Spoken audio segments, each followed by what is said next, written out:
Hi everyone, and welcome to Deep Geek Live. Welcome to episode 5 pre-show live stream. Very excited today. Not only have we got what's probably going to be quite a big episode coming up, I've also got a very special guest today. I worked with him all the way through Westworld season 2, and he's a fantastic presence here, talking about all sorts of elements of the fandom. Probably the best voice in podcasting, I would say. Axel, do you want to say hi? Robert, thank you so much for having me on, brother. I am just so happy for your success here. I'm glad to be here today. Everyone can check me out at podcastwinterfell.com. We put out a bunch of great podcasts, and like Robert said, we cover other things like Westworld. I'm going to be covering Big Little Lies. We love TV. But today it's Game of Thrones, baby. The penultimate episode of the entire series. I got excited there, and I will get more excited as we continue. Thank you for having me, and thanks to everyone in the chat. Oh, it's an absolute pleasure, as always. Okay, so as usual, guys, the way that we're going to run this is I'm going to aim for 2 hours. We're taking questions from anywhere. We're going to be talking, looking back at episode 4, as well as looking forward to episode 5. So drop any questions you've got in the chat. We had a couple of super chats before we went live that I'll pick up on in just one moment. Thank you so much for that. And obviously we'll get to super chats as soon as we can. But Axel, why don't we just start kind of high level? What have you made? This has been within the Game of Thrones fandom. It's been quite a controversial season. Where do you stand on it? Have you enjoyed it? What's been your big standout moments so far? Well, you know what, Robert? I fully respect when other people are having an issue with this season, or that the last couple seasons, maybe post-book, the show has sped up and it's become more like a traditional television show. And I accept that. You know, we all could wish that something is absolutely super perfect, but I think that they've done a fantastic job of translating thick, deep, mythological, characterized books into a fun adventure, action, drama television show that I've really loved. And yeah, this season, I could see when I look into specific episodes, even the last episode, I say to myself, wow, I kind of felt like it was like 4 episodes in one. So much went on that you could see, if you were in a writer's room, fleshing out different parts of it and elongating it. But there's reasons, whether it's people wanting to move on, contracts. People have put 15 years of their lives into this show. I'm still enjoying every week. I'm having a lot of fun. I'm at the edge of my seat. I have no idea what's going to happen, though I have a lot of theories, as always. But I'm having fun. And you know what, Robert? I'm having fun with the community. I know a lot of people are down, but it's kind of like if you were like graduating high school, but like the high school burned down like a week before and you really wanted to celebrate. It didn't burn down. We're still here. We're having fun. Absolutely. And there's 2 episodes to go, and I think that they are clearly going to have a huge amount of the one thing we can say for certain, there's going to be a huge amount of plot going on in these episodes. There's a lot of things that they still need to work through. If you're watching this live, incidentally, I had to say this a few times last week. No spoilers in the chat, please. I've told the moderators that they've got full power to not just delete any spoilerish comments, but also to hide whoever does it, so people won't see your comments at all from that point onwards. So moderators, thank you so much. You are the unsung heroes of this community. But I said we did get a couple of super chats before we started, so let's just quickly pick up on them. Eddie Brock 147, thank you so much. Didn't see a question with that one, but thank you. A God of Bricks says, thanks for everything you do. Truly a wonderful watch every single time. Thank you. I really appreciate that. And Maura Lee with a very generous super chat beforehand. Thank you, Maura. I know you're not watching this one live, but thank you for when you are watching back later. Saying, here's wishing everyone who is celebrating a very happy Mother's Day. This is in honor of all the mothers in both A Song of Ice and Fire and Fire and Blood. Looking forward to episode 5, the live stream, and the episode breakdown afterwards. Well, let's pick up on this idea about this being Mother's Day. So this is Mother's Day in America, and the timing here is probably not coincidental. They've built up this idea about Cersei and potential motherhood. That was brought up last time. Dany keeps on saying about The dragons are her children. Do you think we're going to see something big connected to the idea of motherhood in this episode? Well, what was it? 4 years ago, Tywin died on Father's Day and took a bow, and it was Father's Day here in the US, and today is Mother's Day. And I mean, I definitely think so. You have two mothers going at it, and I don't see them both getting out of this alive.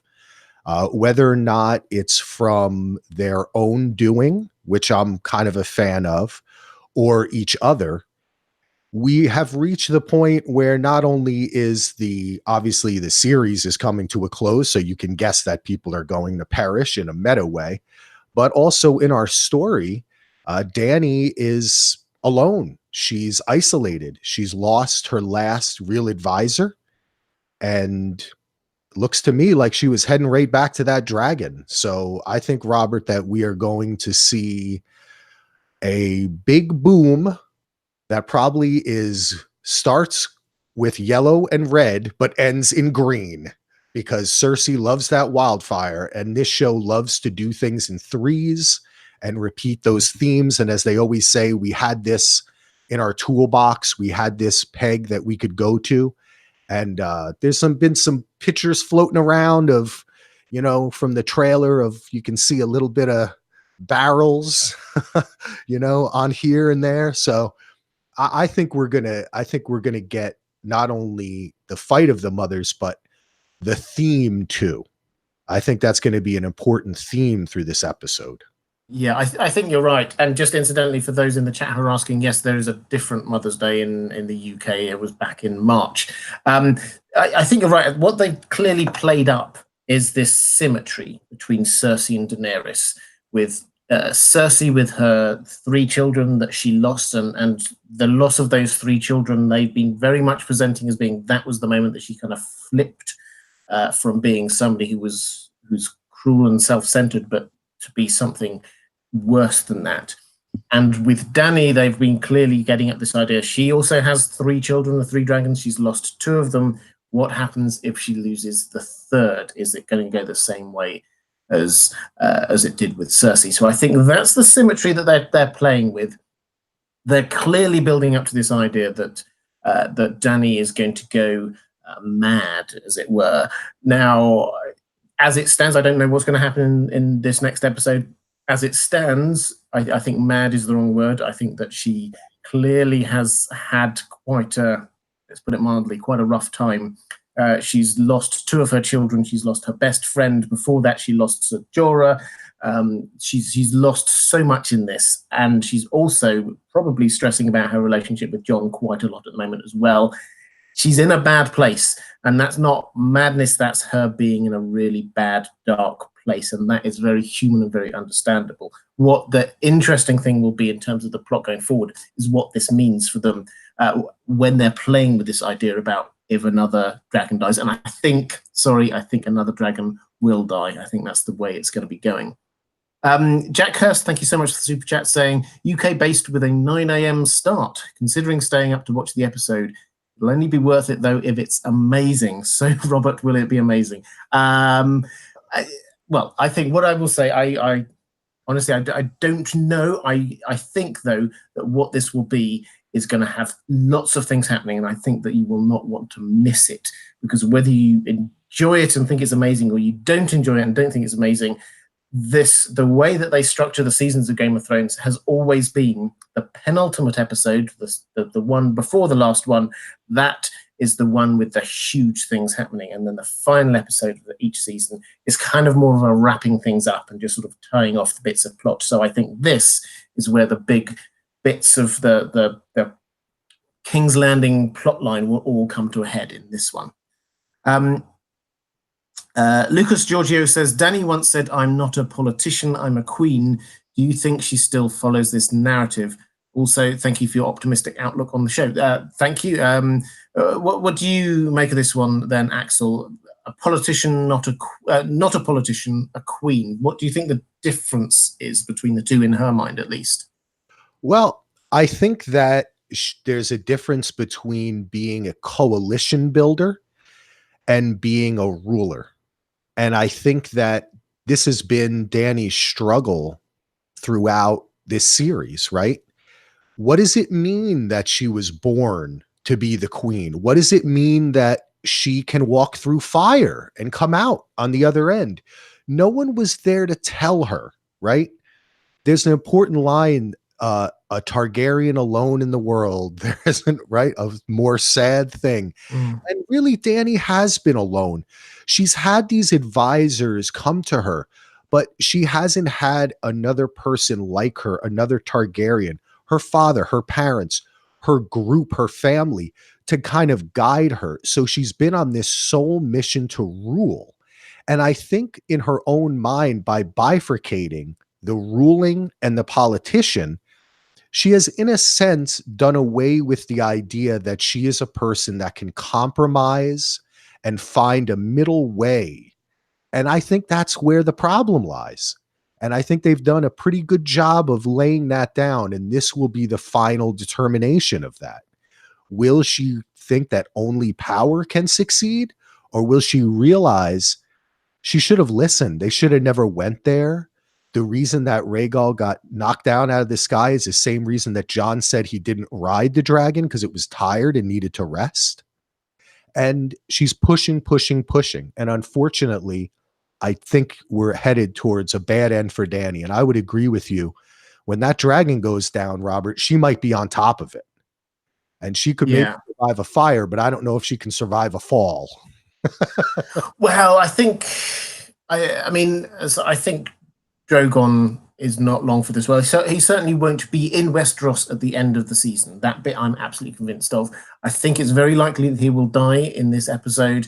I think Dany will survive that. That's just a gut instinct, but I think Dany will survive that, and that will be what gives her that decision point about where she goes with this, because then she will have lost all of her children. So I think they won't want to miss that decision point.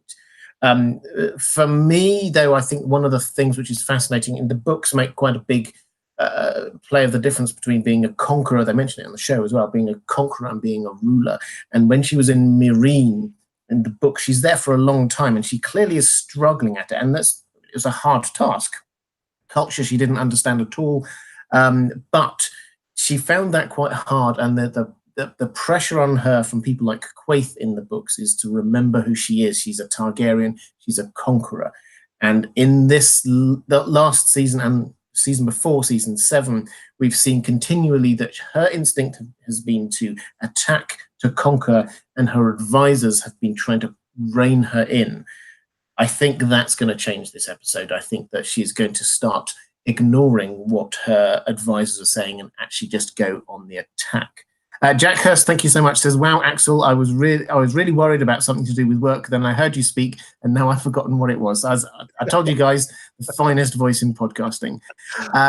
David Plasterer, thank you so much, saying, thanks, Deep Geek, watched a lot, donated never. Sorry, you don't need to say sorry. Thank you so much for the donation. I really appreciate it. This is a question that I've tweeted about, so I've got some views on this. I'd really be interested in your thoughts on this, actually, Axel. Brett Castle says, Jon going north of the wall, likely or not for the end? So after everything's happened and whatever happens in King's Landing happens, what's the chances, do you think, that Jon is going to just go north? I love this idea. I think it's fantastic. I was actually just on the phone with a good friend of mine, Arif, and he said to me, I see Jon Snow doing the same thing he did when he left the Night's Watch.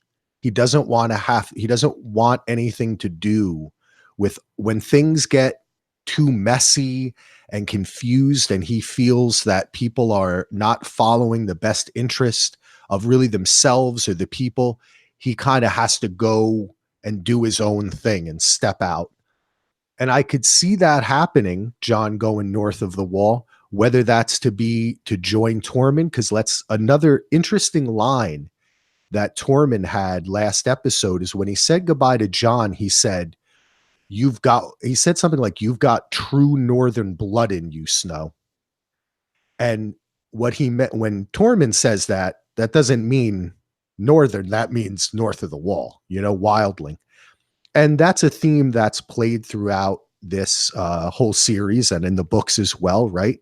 The kind of way that the Northerners are mixed with that magic north of the wall, it makes sense. Now, I do want to posit a secondary kind of maybe tinfoil theory, which is that if Jon somehow has to bring, balance to the force by becoming the new Night King or becoming the new kind of power north of the wall, and maybe this time it'll be a positive power or one that's at peace with the magic that exists in Westeros. But I have seen that out there as well. But I do love that idea of Jon kind of going back north of the wall and maybe even forming a new society there, or yeah. I mean, I quite like the idea of him roaming solo. I have to say, I like that. It's cool. that kind of work.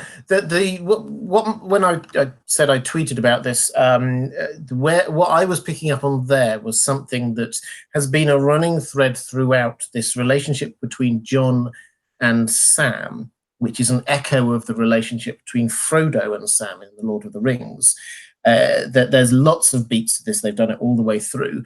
And this last bit that we saw this last episode was Sam basically says, I'm going to name my firstborn son after you. And that's exactly what Sam Gamgee also did. He named his firstborn son after Frodo. And as we know at the end of it all, Frodo, world weary, heads off into the west. This world, he did his duty. He's not enjoying the world afterwards. He just heads off into the west because this world is not for him anymore. And that feel is very much where if Jon survives, if Dany's dead, I think that's very likely to be where we might end up. If he feels betrayed by Sansa and by his family, that makes complete sense that he will not want to be king. He's never wanted to be king. He might just go off into the north, and this world weary, this world is not for him anymore. That really works for me as a kind of a poetic ending for him that mirrors Lord of the Rings, but also they obviously, as we've been talking about with Tormund, they kind of set it up as a possibility. He's got the invite now to go north. It's just a matter of whether he does it. And Ghost is there. And Ghost is there as well. I think everyone wants a happy ending for Ghost because let's not go there. But as we're talking about direwolves, Geese Mulders, thank you so much, says the lone wolf dies, but the pack survives. Is Dany the lone wolf while the Starks are the surviving pack? I'll just kick off on this one and then throw it to you, Axel. So my take, this is a saying that Ned Stark comes out with back in season 1, book 1. He is clearly trying to teach the Starks that they have to stick together. And that is the point that he's trying to make. And I think that there's a danger in trying to treat this as some kind of prophecy and trying to say, well, okay, who's the lone wolf? They used it last season, and it was like Littlefinger was sort of working on his own. The Starks were working as a team. So you could sort of do that. But I think that it's at its core, this is just showing that the team works best, not just individuals doing things. Whether that principle applies here with Dany, I think is perhaps quite an interesting one, whether or not she is therefore going to have a bad end like Littlefinger did because she's going to act on her own. What do you think on that? I mean, I'm in love with this saying. I think that it not only speaks to what this entire show is about, but the fandom as well. I started podcasting 11 years ago talking about Lost, which had the greatest finale of any television show. And no one disputes that, Robert. Everyone loves the Lost finale. So I feel very confident in saying that.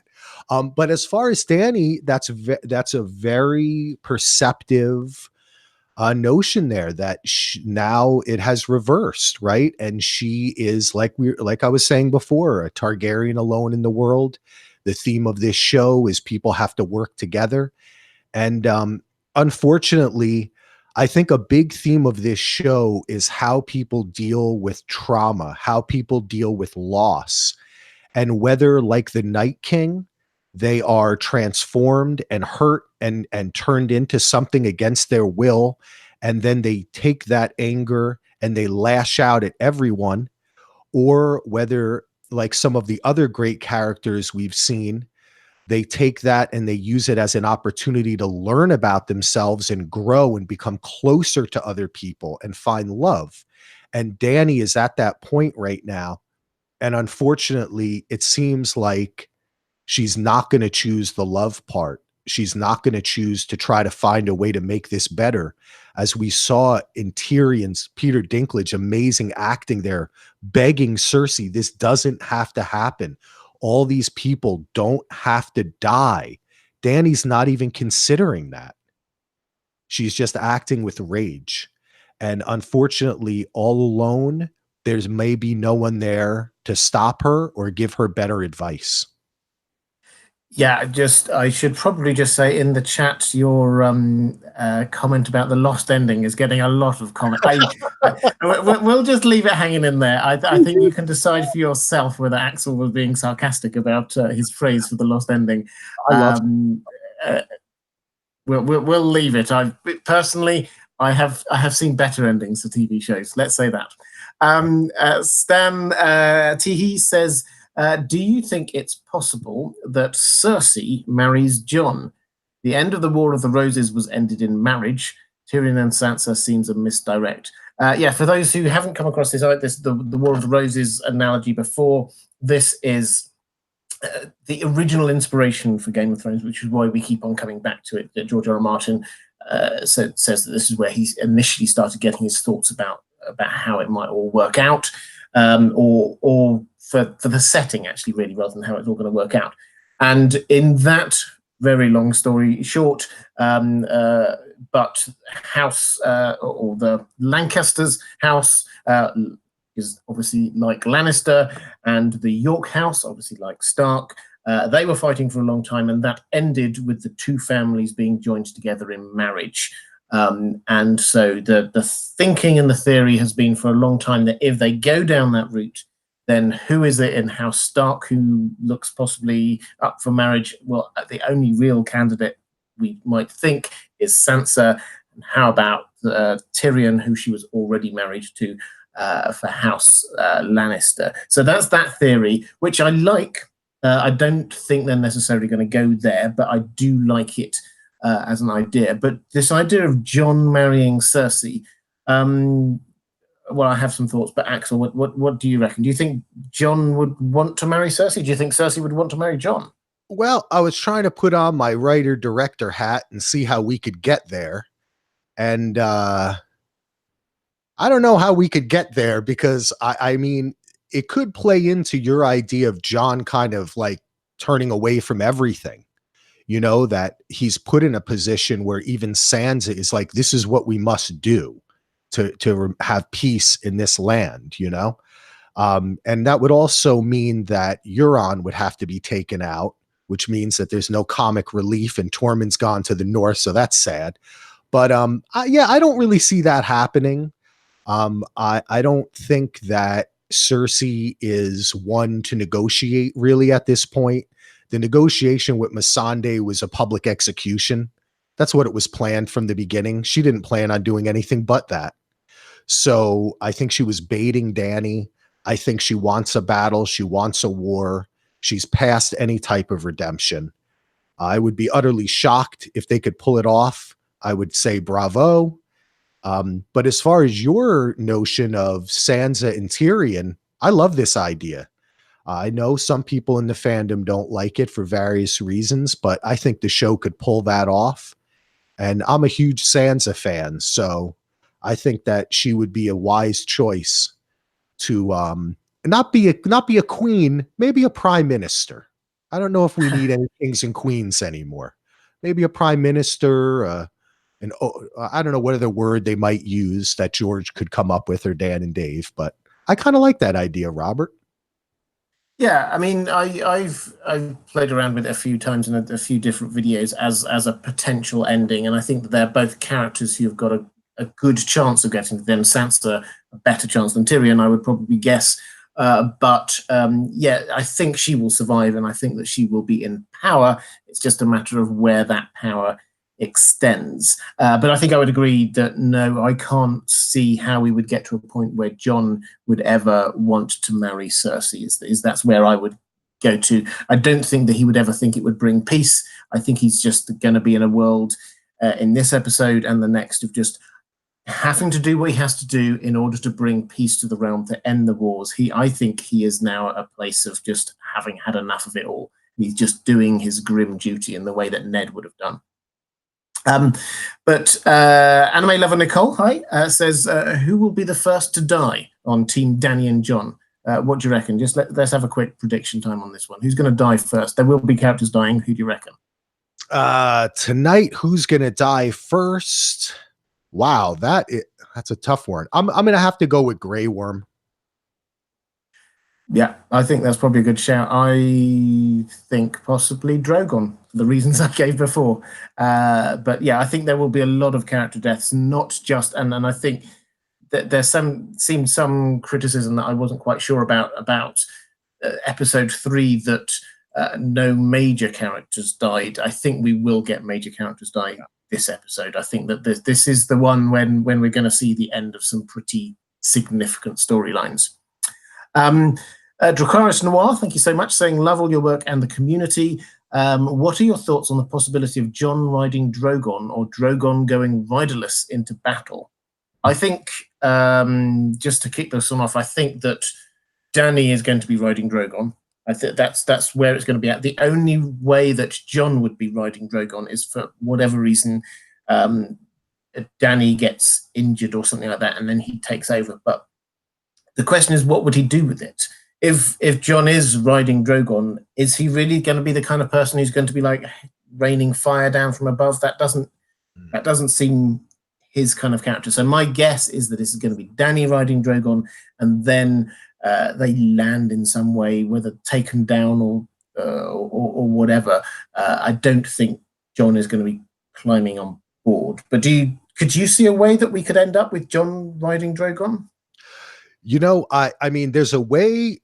Get a couple people in a room and we can come up with something, Robert. You know, I think that it could get there if like I was taught, maybe we have some kind of battle where Dany falls off the dragon or she's killed in another way.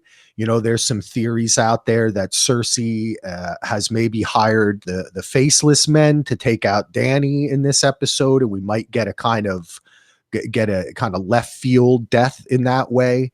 I'll tell you what, though, I do really like this idea. And the reason why I like this idea is because it would be wonderful to see someone have a dragon, have this power, and choose not to use it. Because this is something that Dany has never even considered. I was talking with my friend the other day, and I said, I was thinking a little bit about The Stand, the Stephen King novel, where they have like a nuclear bomb, right? And it becomes the focus of what's going to happen. And in some stories where a big device like a nuclear bomb, a bomb becomes the focus, there is sometimes a character, excuse me, who decides no one should use this.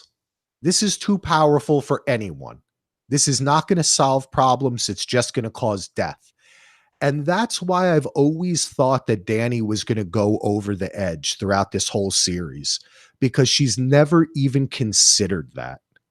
She's never even considered using diplomacy, using other means than her dragons. So to have Jon have the opportunity to have a dragon and someone say, go get him, Jon, and he goes, no, I won't do it.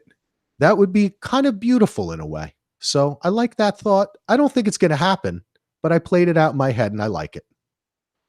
Yeah, I like the logic, and I think that we're at the stage where a number of different options could happen, but we're just kind of trying to figure out what the most likely ones are based on what we know of the characters and where they're going to be heading off. Just going to pick up on a couple of things from the chat that I spotted as they went past. Thanks, guys, by the way. I see lots of really good questions and conversation going on there. I always say there are far more intelligent and knowledgeable people in the chat than there are talking here. So please do keep on coming out with that. I saw that one of my moderators put up a link to my Patreon. Thank you. I always say thank you to my patrons. I'm only I'm only able to do the amount of output that I can because of the support of my patrons. And so as a result, on my Thursday live streams, I do live streams every Thursday at 6 o'clock Eastern Standard Time, all through, not just through the season, but all through the year. That's when I prioritize questions from my patrons. So if you're interested in getting your questions answered, that's probably the easiest and best way of doing it.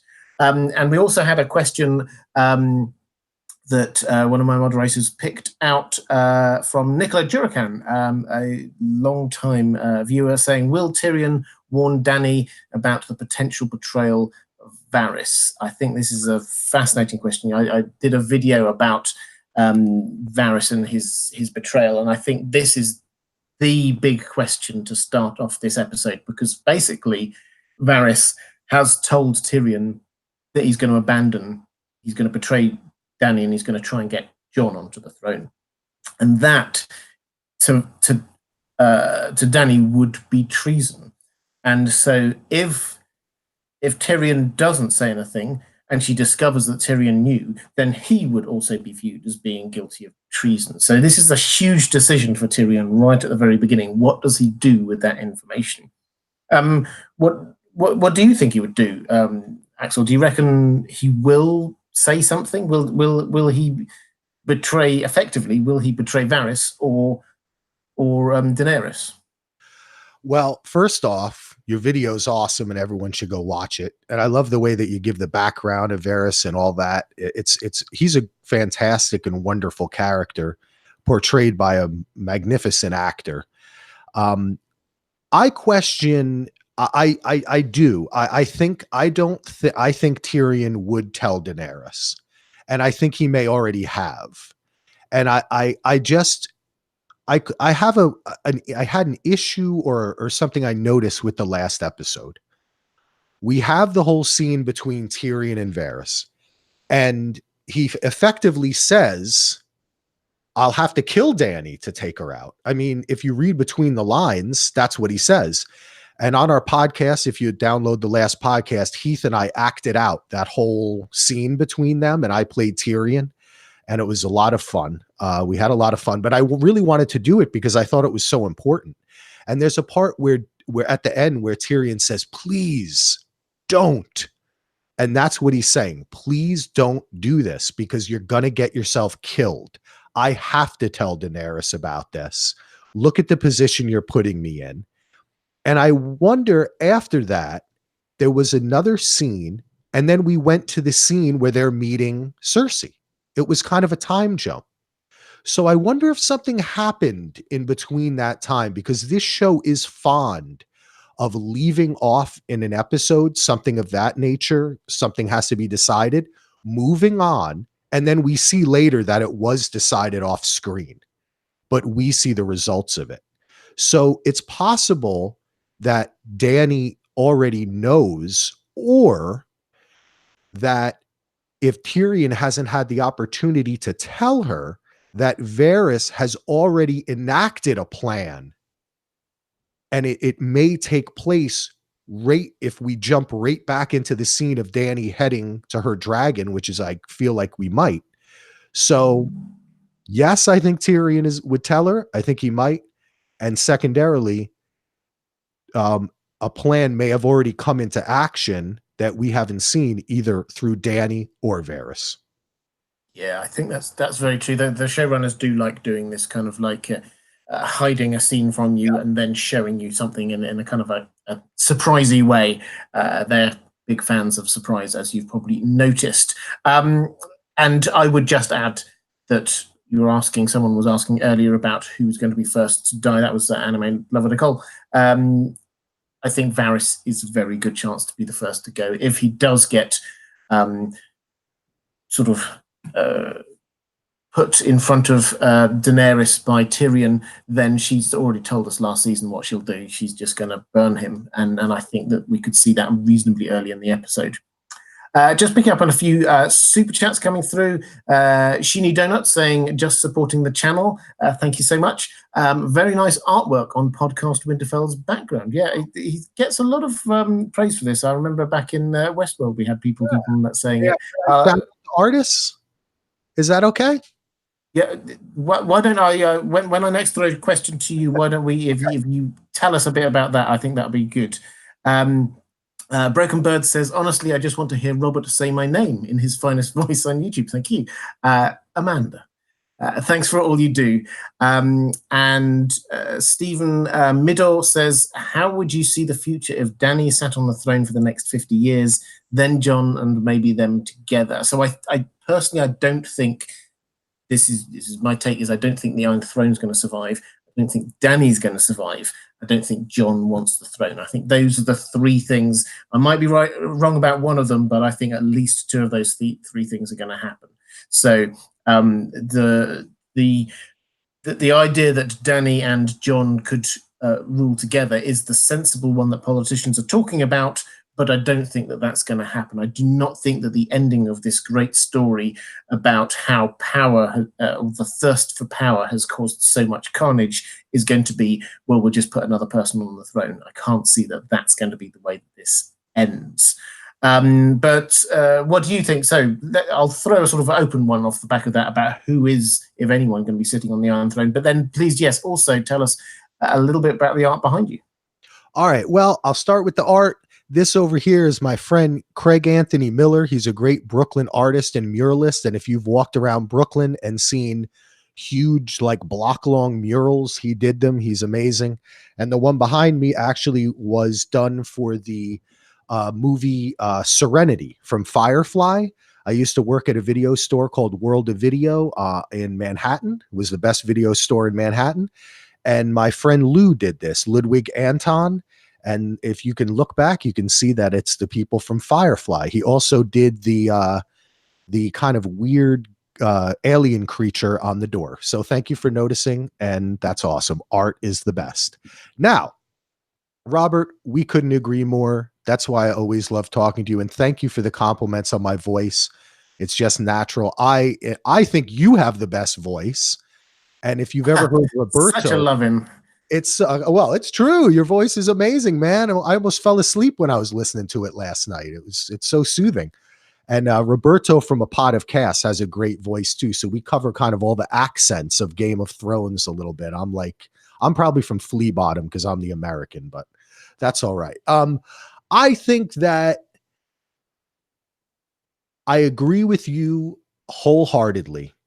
There is no purpose to having a story that began with Westeros being united by the dragon fire of Targaryens end with the same thing.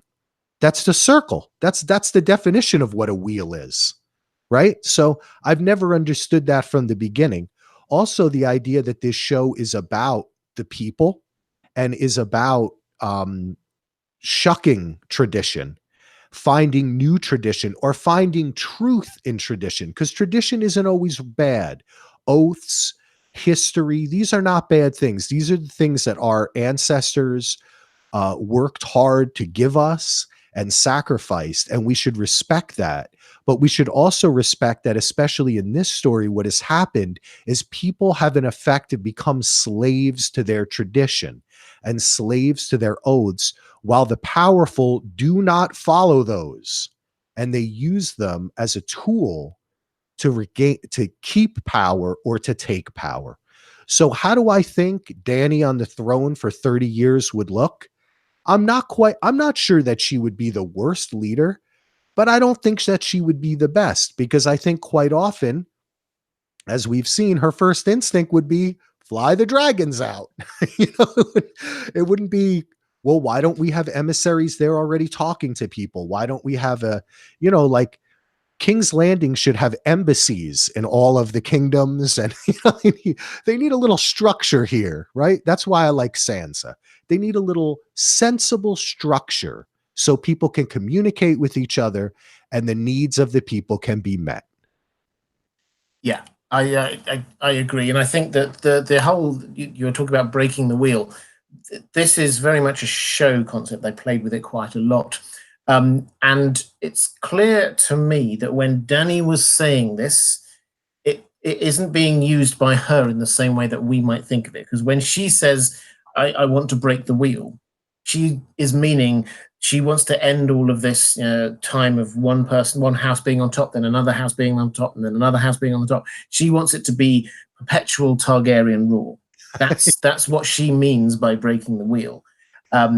Now, what I think breaking the wheel will actually mean is actually ending the whole thing, changing the way that this works. So it's not just about it being an absolute monarch who's in charge of everything, because as long as you have an absolute monarch who's in charge of everything, all through history, we see that other people want to take over. And so I think actually breaking the wheel does not mean, or should not mean, what Danny seemed to think it meant. It should actually mean something even more fundamental. Let's go to a couple of super chats. Thank you guys for so many wonderful super chats. Lucas Giorgio saying, could the capital move to Winterfell? Now, I think I very quickly popped into, before my live stream goes on air, there's another fantastic one called Now Our Watch is Ending, which at the moment is on Bronsteris's channel. Perhaps one of you, if you're watching live, perhaps one of the moderators could put a link into the chat there. They had a fantastic, him and Maester Emma had a fantastic chat about this idea about what might happen if King's Landing gets destroyed, if Sansa is in charge. Might she actually rule from Winterfell, rule the whole Seven Kingdoms from Winterfell? And Emma came out with a wonderful, I'll call it an obscure historical precedent, and I mean that in the best possible sense. If you're watching, Emma, it was when the English Parliament did move up to the north for a while. So there is a precedent for this happening in the real world. What do you make of that? Do you think that King's Landing will be destroyed, and do you think that actually the focus of power might move from the south up to the north? I think this is an excellent idea. I think thematically it plays into exactly what we've been talking about. I think it plays into exactly who created King's Landing. It was Aegon the Conqueror, if I'm correct. I did read Fire and Blood. And to have it destroyed at the end is a beautiful symmetry to me. And I love this idea, whether it's Winterfell, I don't know. I love the cold. You know what I'm saying? I'm Irish. I like it to be cold, and I want it to be snowy and rainy and beautiful, but a little displaced from the rest of, a centralized location is probably better. So I could see them creating instead a new place where people come together. Because this is going to be a story of spring and renewal. So, Robert, you may know better than I an area more centralized that could serve as that has a history, or thematically would serve as a good kind of new place, not of a ruler, but of where people can come together and rule together. Well, geographically within the Seven Kingdoms, there's very clearly a central point thematically as well as actually just physically, which is the area when we talk about the inn at the crossroads. That is the point where you go south, you go to King's Landing, you go north, you go to Winterfell, you go west, you go to Riverrun, you go east, you go to the Eyrie. And that's why symbolically why they keep on coming back to it, because it's a point of choice, and it's a point where you can go in all the different directions of different parts. And that is right next to the Isle of Faces in the God's Eye Lake, which is huge in the books. They've not really picked up in the show, but it's huge in the books, probably the sort of the heart of the Weirwood network. And also Harrenhal. And Harrenhal was the great castle that survived for not very long at all, because Aegon the Conqueror basically just melted it. But they have held there just by Harrenhal, as well as there being the tourney at Harrenhal that we know in the kind of the build-up to all of this, there was also a great council held there where they decided on who would be the king back in the time of Jaehaerys and things like that. So that whole area there is these central points. So if they had to go for a central point, it's there, but they haven't emphasized that on the show. So I don't think they're going to be going down that route. So, but I like this idea about perhaps moving up to Winterfell. I think, though, that we shouldn't get too caught up in this idea that the show is going to tell us exactly how the whole thing is going to be ruled and what the governance regimes are going to be going forward. I think that the two things, and we've already talked about Lost ending, the two things, I said this last week and I'll say it again, I'm sure, before the last episode, the two programs that the showrunners have a few times come back to us saying these are the kinds of endings to shows that they like and therefore will be trying to replicate and feel, at least, are Sopranos and Breaking Bad. Now, if you've seen either of them, then you'll know that neither of those gave a long, detailed explanation about what happens next.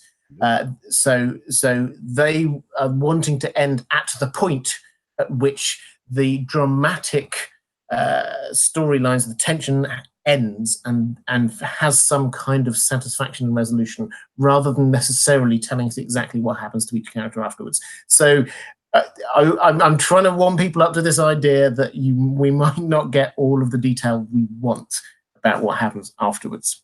I think go ahead. I want to chime in and say, I think it's very funny in a meta way that they chose those, because David Chase is doing a prequel to The Sopranos that's coming out this summer. Oh, wow. I didn't know. Breaking Bad is getting a sequel on the AMC streaming service and Netflix, where they will have movies. So I guess, are they trying to tell us that they're leaving it open? But also a thing that both The Sopranos, I mean, Breaking Bad and The Sopranos too, exactly didn't really tell you. Sopranos, of course, really left things off, and Breaking Bad did, in a sense, though. Breaking Bad did one thing, is it left the universe alive for you, right? And without spoiling it, you in your mind could imagine characters living on. So I kind of like that. And I will go on record, we don't have to talk about it, but so everyone knows, I love Lost with all my heart and soul. And I love the ending, but it's okay that other people didn't. But I think Lost prepared me for this show, Robert. I'll tell you why. And it really prepared me for the Night King dying, because throughout Lost, they did a podcast, Damon and Carlton, and they told us every week, this show is about the characters. The mythology is fun. The world is fun. But in the end, we care about Jack and Juliet and Kate and Sawyer and Hurley. And in the end, Game of Thrones is about the characters. So we can have all the fun theories we want, and I have them too. But the people in the writing room and the people making this show and the actors too are most concerned with the emotional state and whether or not a person lives or dies, their well-being of the characters in the end. So that is something that I've been prepared for. Yeah, so I think I agree definitely. This is about characters, and so once the character arcs, I talk about character arcs probably far too much, but once the character arcs have reached their end, that is it. That's where we're going to end up. So if you think about Jaime, perhaps we'll come on to him later, where's his character arc going to end? It ends with him with Cersei, because that's where it started off. And then you get, what about Dany? Well, her character arc has to end with, does she get the Iron Throne or not? Because that's the thing that's been driving her all the way along. So if you just think about all of these different character arcs, it will end when the character arcs end. It's not going to say 20 years later, here's what happened. So be ready for that. Let me just pick up on a few super chats that have been coming through. D Doctor, thank you so much. I didn't see a question with that, but thank you. Scandalos says, who thinks there will be a Ford F-150 in tonight's episode of Product Placement? Well, let's not go there. I think no, I'm not going to go there. I think we all know where that is coming from. Then what else did we have? David Colquitt says, Robert, you've been among my favorite Game of Thrones analysts for several years now. Thank you. Didn't Dany give Gendry an even better claim than Jon by legitimizing him? I'll quickly pick up on that, as this is the kind of the nerdy bits that I get quite excited by. So in the show, in the books is going to be a lot more complicated, so I'm not going to get into the books. But in the show, they have been very clear that because Rhaegar married Lyanna, this means that Jon is a legitimate Targaryen, so he's the heir to the person who was the heir to the Iron Throne. That puts him, and they played this up when Dany even made the point that he is the only surviving male Targaryen heir. When they were talking about this, he is ahead of her in what is the usual Targaryen succession. So they've been quite clear about that Jon is technically on the Targaryen succession rights. He is technically ahead of her. Gendry has now been legitimized as Robert Baratheon's son. You only say that he's got a right to it if you think that the Baratheon rule was the right one that you're going to follow. If you're going to go back to the Targaryen one, I think probably technically he's third in line, at least as far as the people we know, because it's a bit obscure, but his great-grandmother was a Targaryen, and we've not heard of anyone who's got a closer Targaryen link than that. So she may well have, without realizing it or thinking about it huge amounts, actually made him third in line to the throne by her own logic. So that's where we're at with it. But the main point here is that none of these lines of succession actually matter. What really matters is who's got the power to take the throne.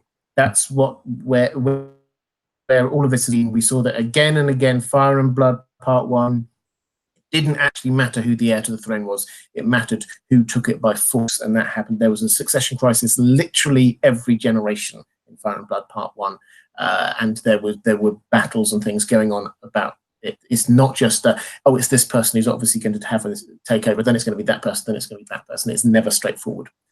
So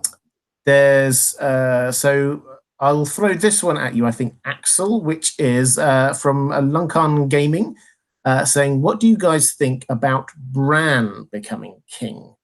I've had a couple of people throw this at me at Twitter, so maybe somebody's come out with a theory video about this one. But what do you reckon?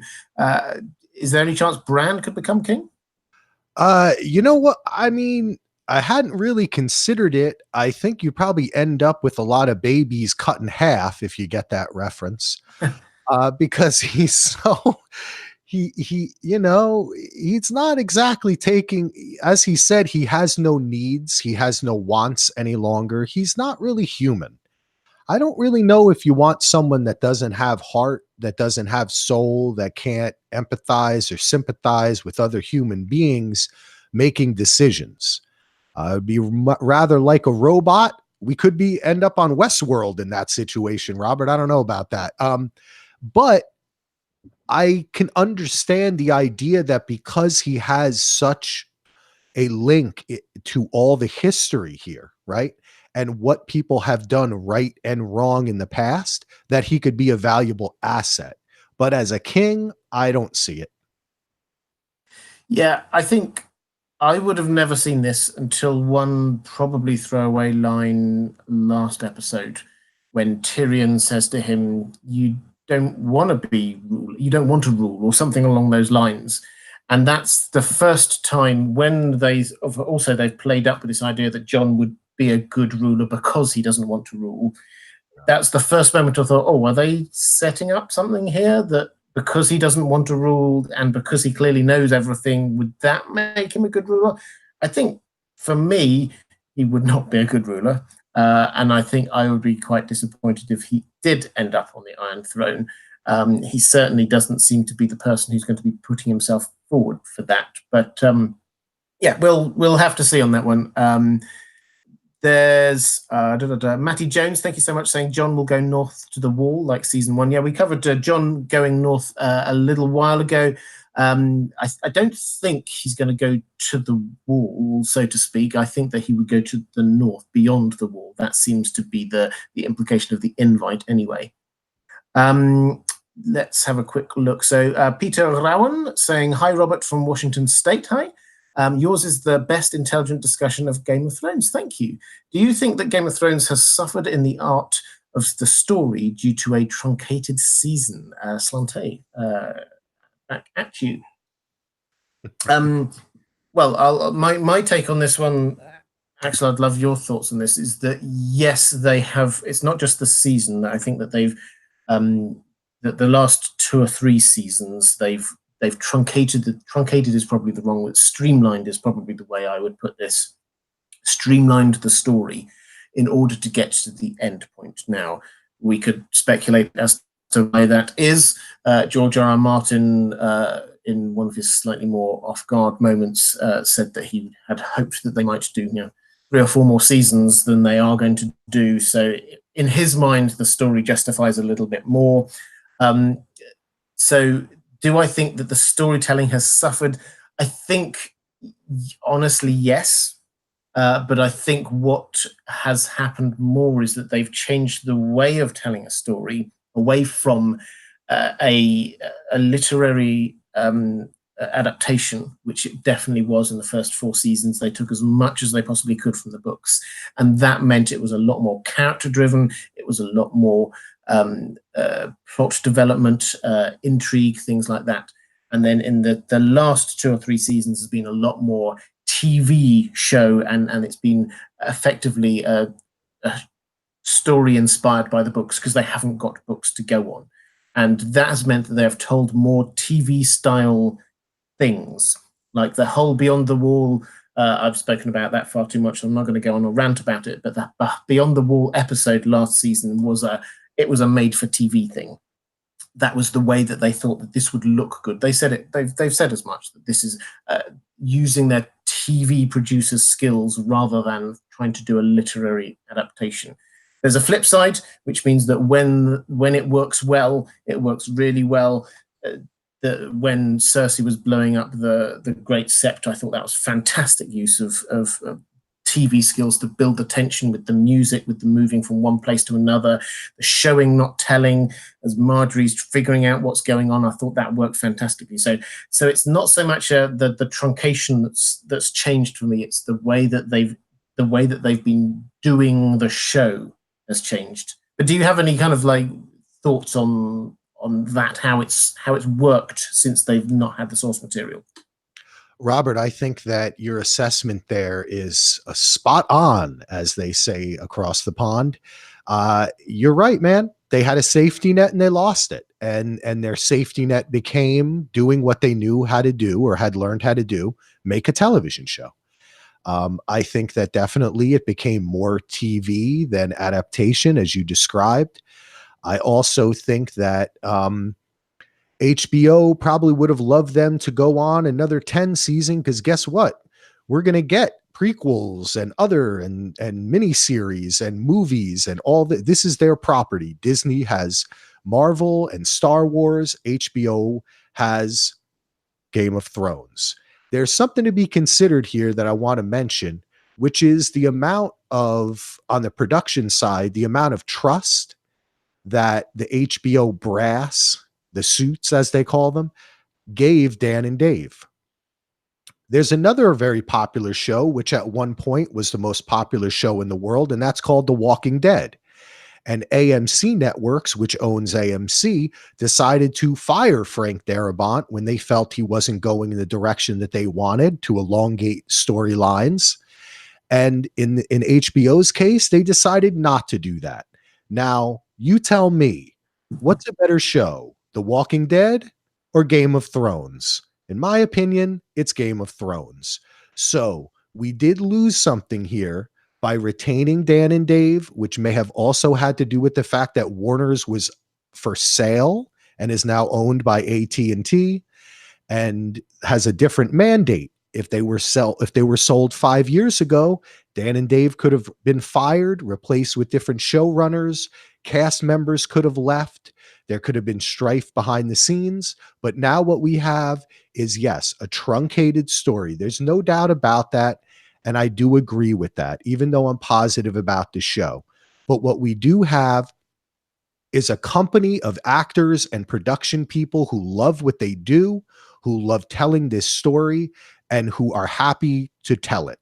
It is a seamless line. So in my mind, the alternative is not what others perceive it to be. There is no other alternative. We have to accept what we have. And I think good job. Absolutely. Absolutely. This is what we've got, and I'm personally still enjoying it, and this is why I'm making videos about it. Because if I was not enjoying it, I would not be making videos about it. Michael Witten, thank you so much for your super chat. Annie Jones saying almost 4,000 watching. I think we're a little bit over 4,000 now. So guys, welcome. If this is, by the way, your first time watching one of my live streams, welcome. I do these all the way through the year on Thursdays, so do check that out. Yeah, so thank you very much. Congratulations on your success, Robert, says Annie. I love your solo streams on Thursday and loving your guest tonight. Yeah, I thought you guys would like Axel. He's top guy. I do like him. You can have him on again. I think actually we'll definitely be working together on Westworld season 3. I'll be covering Westworld season 3. They're filming it now, so my best guess it's going to come out about this time or maybe a little bit earlier next year. So definitely looking forward to that. Trinity Girl 007 says, do you think George is avoiding writing the final books because he knows people will hate the ending if it's like the TV show? No, I actually don't think that. I think that what he's doing with the books is he's just writing them at his pace, and he's doing what he wants. I think that he is, although he's the kind of writer who says he just allows the story to tell itself, and so he discovers it as he's going along, which is why he hasn't been able to say exactly when he was having the meetings with Dan and Dave, the showrunners.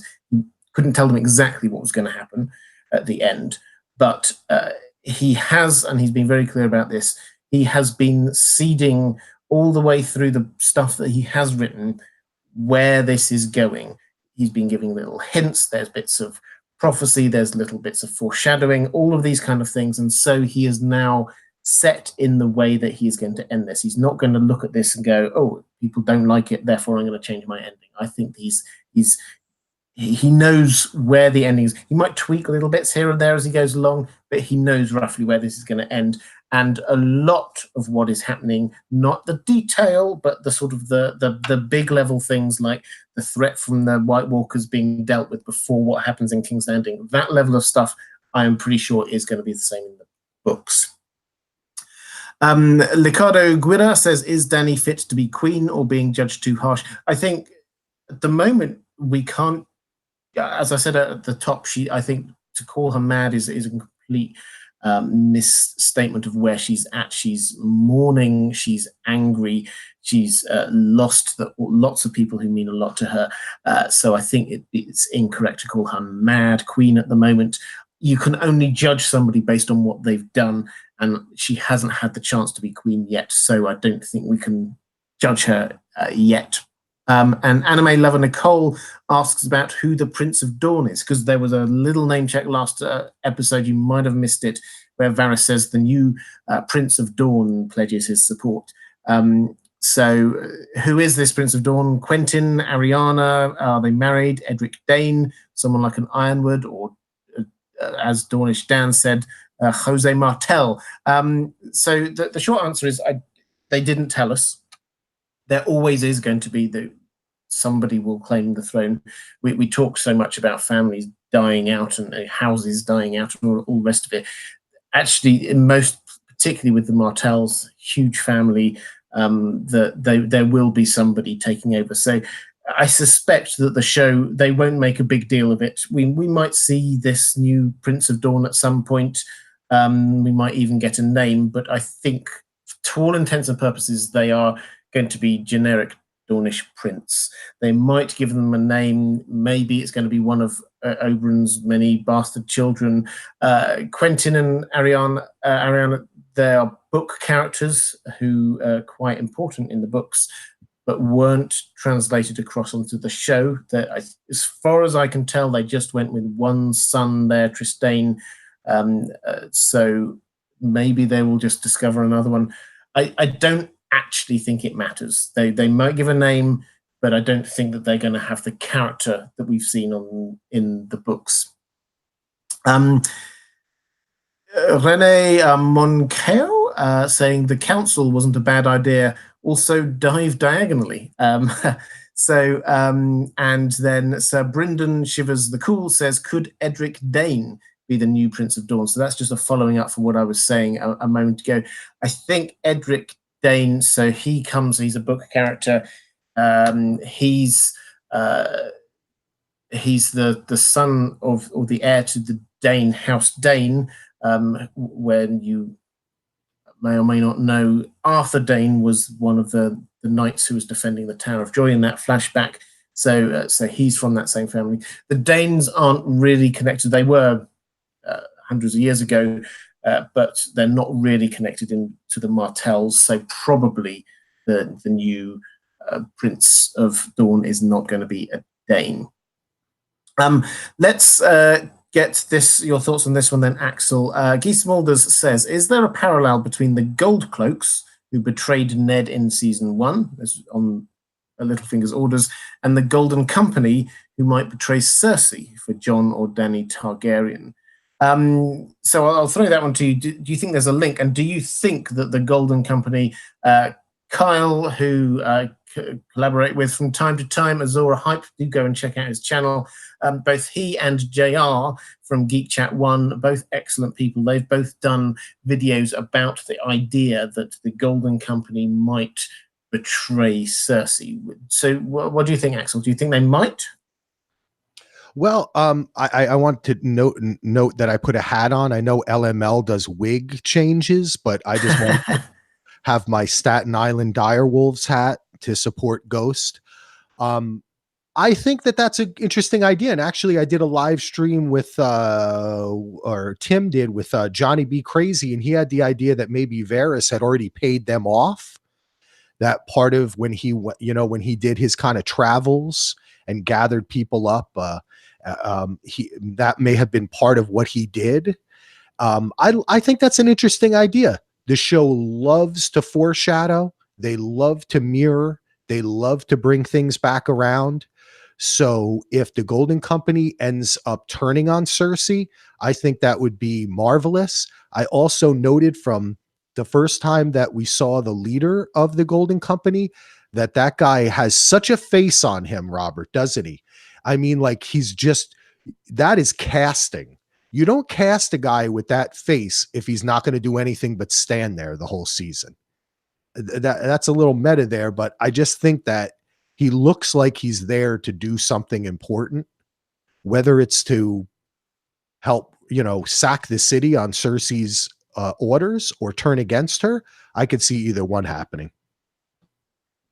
Yeah, I mean, it's a good point about the casting. I think that what they have tended to do is have a face for each of the armies. So we saw Grey Worm obviously is the face of the Unsullied. They've often had a face of the the Dothraki, so that we can see one person there at the council table and things like that. They like having a face to an army.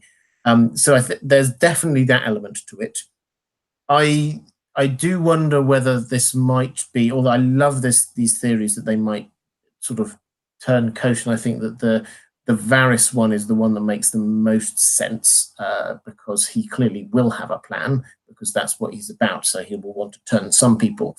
But if we are going to have a battle in King's Landing, then at the moment you just got generic gold cloaks, unless they had that one face, as we say it, because the other characters that we know about on Team Cersei, Euron, who seems to be probably going to be on his boat. Cersei's going to be in the Red Keep. She's not going to be fighting on the streets. The Mountain's going to be guarding her, and Qyburn's going to be somewhere nearby. And I suspect, random prediction, I suspect he's going to get it out of there as soon as he realizes that it's all going to just come collapsing around. I think he's going to survive. But if we have anyone who's going to be the face of Team Cersei in the battle, it's going to be Harry Strickland. So that's where I go with this one. What a name. Isn't he in a boy band, Harry Strickland? Harry Styles. Oh, sorry, I got no, so One Direction fans will be aghast at you mixing the two of them up. Although they're both very pretty, I have to say. Scandalos, I will throw this one to you. Dany is mad with entitlement, says Scandalos, and vengeance in her heart. Sansa doesn't trust her and is concerned for her people. Please discuss who is more deserving of our love, and why so many are stuck on Dany. So what do you make of that? Well, I think that why so many people are stuck on Dany, people have an affinity to different characters in a story and they associate their own life with it. And that's why we love these stories. So when someone really defends Dany, and as you've said, this week there's been a discourse among critics and fans concerning the idea of the Mad Queen, or in essence, there has been throughout the history of film and television a trope of a woman acting crazy, right? The woman's mad, the woman's crazy. And it's something that for a long time defined film, right? I mean, you have like whole genres based on it. So I can understand people's reluctance to see something that they want to see as our high art now fall into that same trope. But I agree with you, Robert. I don't think it is. I don't think she's mad. I think she's isolated, alone, and acting in a way that we've seen this character act previously. I do think that there are people who think that Dany will make a right choice, or that even if she does use the dragons, it is finally the right choice to make, because as you have mentioned, her advisors have always cautioned her against it and she's wanted to do it. So maybe she has to follow her true path, that's what we're seeing. But I like Sansa, and I don't love Sansa. I'm not like in love with the character. I just like her as a representative of a more balanced view, a more holistic view of, in order for things to work, we have to worry about the small details, how people get water, how people eat, right? As well as the big details, where we're going to fly the big magical dragon. So that's why I kind of like I'm a little more on the Sansa side there. Even though I do like Dany, and who knows, Robert, we could be totally wrong. And she gets above King's Landing. She's about to yell Dracarys, and she looks down and sees some little kids playing. And then that's when the bolt hits the dragon. Yeah, I think we shouldn't judge Dany before she's done the things that they're building her up to do. They're building her up to a decision point. That much is clear. But until then, we can't. And I think that was a really valuable and valid point you were making about the fact that people buy into these characters, and they buy into them because something about those characters chimes with them and who they are and what their life experience is in some way. And so I think when people dismiss characters in some way, or sort of come up with hyperbole to do them down in some way, then we have to be aware that there are people in the community who are attached to those characters because they see something of them and their experience in them. So it's just a sort of a low-key appeal for calm, I would say. If any of these characters do things we particularly hate, by all means have views on them, but do be aware of other people's feelings. Joseph Fireborn saying, can't think of a question. What would you like to see happen in the episode? I think Dany needs to be a dragon. Yeah, so this is a theory that actually one of my fine moderators has championed, is the idea that Dany may turn into a dragon. I don't think they're going to go that way, but who knows? It's certainly possible. And thanks for introducing us to Axel. Yeah, I'm glad you're appreciating his input.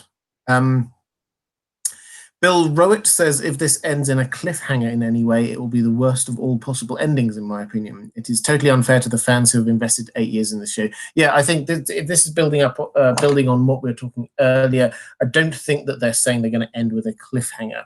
I think that they're going to try and end with dramatic resolution and not then show us what all of the things that happen after that might be. So we're not going to get a detailed list of how the new world is going to be organized and who's lord of this and lord of that and all the rest of it. I think that they're just going to allow the dramatic resolution to end, and that's the point that they'll end it while we're still kind of reeling. We see that again. So, for example, episode 3, if you forget everything that happened before it, the point they ended it with was Melisandre walking out into the snow and collapsing. Now, they could have ended it anywhere, but they wanted us to end with that thought, because the dramatic sort of end point for her, the resolution point for her, was the end of that battle. She had done her thing, and therefore there was nothing else for her to do. That was all her character was ever about. That is where they're going to be taking us, to the point where that ends, and then they'll fade to black in some way. So that's what I mean. It's not that there is going to be a cliffhanger about what's going to happen. It's going to be about achieving that dramatic resolution. Stephen Michael Davis, thank you so much, saying Aaron Rodgers, the true king in the North, will be making an appearance tonight via cameo. Did he say Aaron Rodgers? Yes. He's the quarterback for the Green Bay Packers, Robert. Excellent. Reference I did not get. They're in the NFL. They're in the Northern Division, and I have to say, I'm a New York Jets fan, but I love Aaron Rodgers, so that would be very cool. Excellent. I'm glad I had you here to interpret that for me. It's otherwise it would have gone. But perhaps he's making a cameo. Keep an eye out. Brian Smith, thank you so much. Just saying, keep up the good work. Jeremy Seibert saying, what if the throne is melted to a table for 7? I like that idea. I think, as I say, I think that the throne will be destroyed. It was forged in the fires of Balerion the Black Dread, who is the sort of the precursor or the image of Drogon. So it makes sense to me that Drogon's fire will melt and destroy the Iron Throne. Dany herself is just like this mirror of Aegon the Conqueror. Her dragon is the mirror of Aegon the Conqueror's dragon. He was the one who created the Iron Throne, so it works for me in a kind of a symmetry way, a plot symmetry way, if it is destroyed by Drogon. So that's where I kind of see it. Whether it will be melted into a table for 7, I like the idea. I'm not sure that they will necessarily take that. As I've been saying, whether they will actually show us that bit going forward. I think that they may well just end thematically with that bit of it, with the throne being destroyed. Ruthie says, when do you think we will see Rhaegar Targaryen? I mean, I would love to see Rhaegar Targaryen. He would have to appear in the flashback, obviously, but I honestly think how would this add to the plot? Is the question. So the way that they've used Bran's kind of flashbacks is to reveal information to us that will help us understand what's going on. So he went back, he's seen Rhaegar in the past because he needed to learn that Jon's true parents were married, that he was legitimate, things like that. There is no plot reason I can see for us seeing Rhaegar again. So if he does, unless there's some huge twist that we're not necessarily expecting, that it would be nice but indulgent and unnecessary, I think, for us to be seeing him again. But let's go to a question that I think the fandom have been asking for a long time. And so, Axel, if you could answer it once and for all for us now. Arya or Jaime as Queenslayer?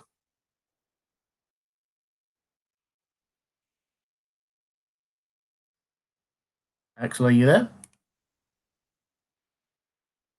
Okay, it looks like Axel's just gone away, and we'll be back in a moment. So we'll come back to that question, and I will just pick up on Aaron Pete saying, or in fact, actually, very quickly, Goose Khan Gaming saying, "Shout out to my mum Mary, happy Mother's Day." P.S. Tormund is the king of the real North. Happy Mother's Day for anyone who's in America. If you are a mother, if you are mourning the loss of a mother, or you know mothers, I hope you have a fantastic day. So thank you very much for the super chat. Aaron Pete saying, do you think Jorah's funeral pyre will be Dany's third fire, or still think there's one for Jon somewhere down the road? So, well, they've not. This is for those who don't know about Dany's third fire. This was the visions that we saw in the House of the Undying in the books are very different to what we saw on the show. On the show, they were very clear. There was the whole one about her walking through King's Landing, reaching out, not quite touching the Iron Throne, things like that. In the books, they're a lot more complicated. There are a lot more of them. They're sort of flashing past her at this rate of knots.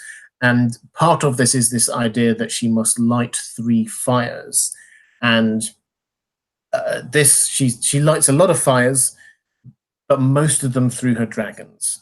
And the first fire that she has lit herself was Drogo's funeral pyre. The second one we saw, if you remember, when she was recruiting all of the Khalasar, and she was there, and the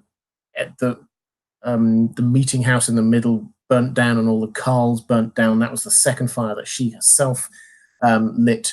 The third fire, I've had a theory. You can see a video from it ages ago called, I think it's called something like Will Jon kill Daenerys? And in that, I theorized as a book theory, because this is a book thing rather than a show thing, that perhaps he could stab her in the heart, and that would set his sword alight in a kind of an echo of the old Azor Ahai myth that they sort of come out with a lot in the books. So that was what I think in the books the third fire is. On the show, I do not think that they have played up this idea of her having 3 fires. So I don't think that necessarily that's something that we should be looking out for, a third fire. So that was quite a booky question, but I'll come back to see, Axel, you're back. So I'm going to throw the question to you that I missed just a moment ago, which is, can you finally answer for us the question, or one of the questions the fandom have been asking for a long time? Arya or Jaime as the Queenslayer? Wow. How about Jaime, but he takes off his face and it's Arya? How does that grab you? I like it.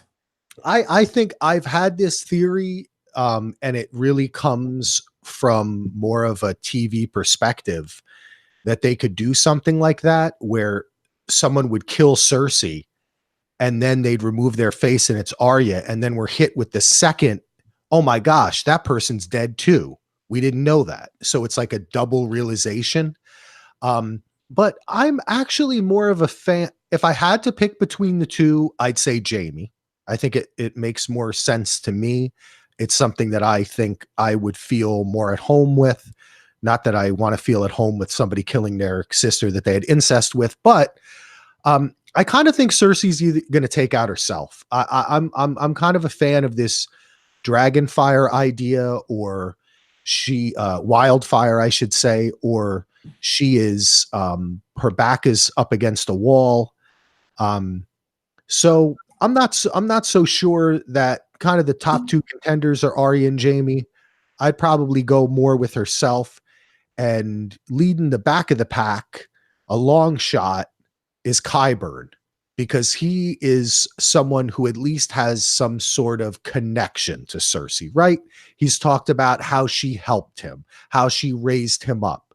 So often in a story, when you see someone talk with such affection for another person, and the person speaking is kind of crazy, they might end up killing that person. So I could see Cersei acting in a way, or perhaps fulfilling the Jaime role that we saw from the Mad King time, and taking her out.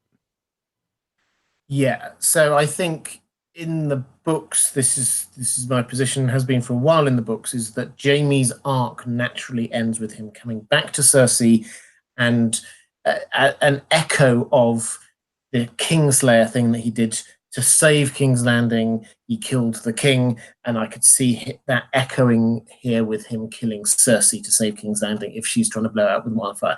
That's been my position, and what seems most likely in the books at the moment. I thought initially that they wouldn't go with that because they've been taking Jaime's arc slightly different way on the show.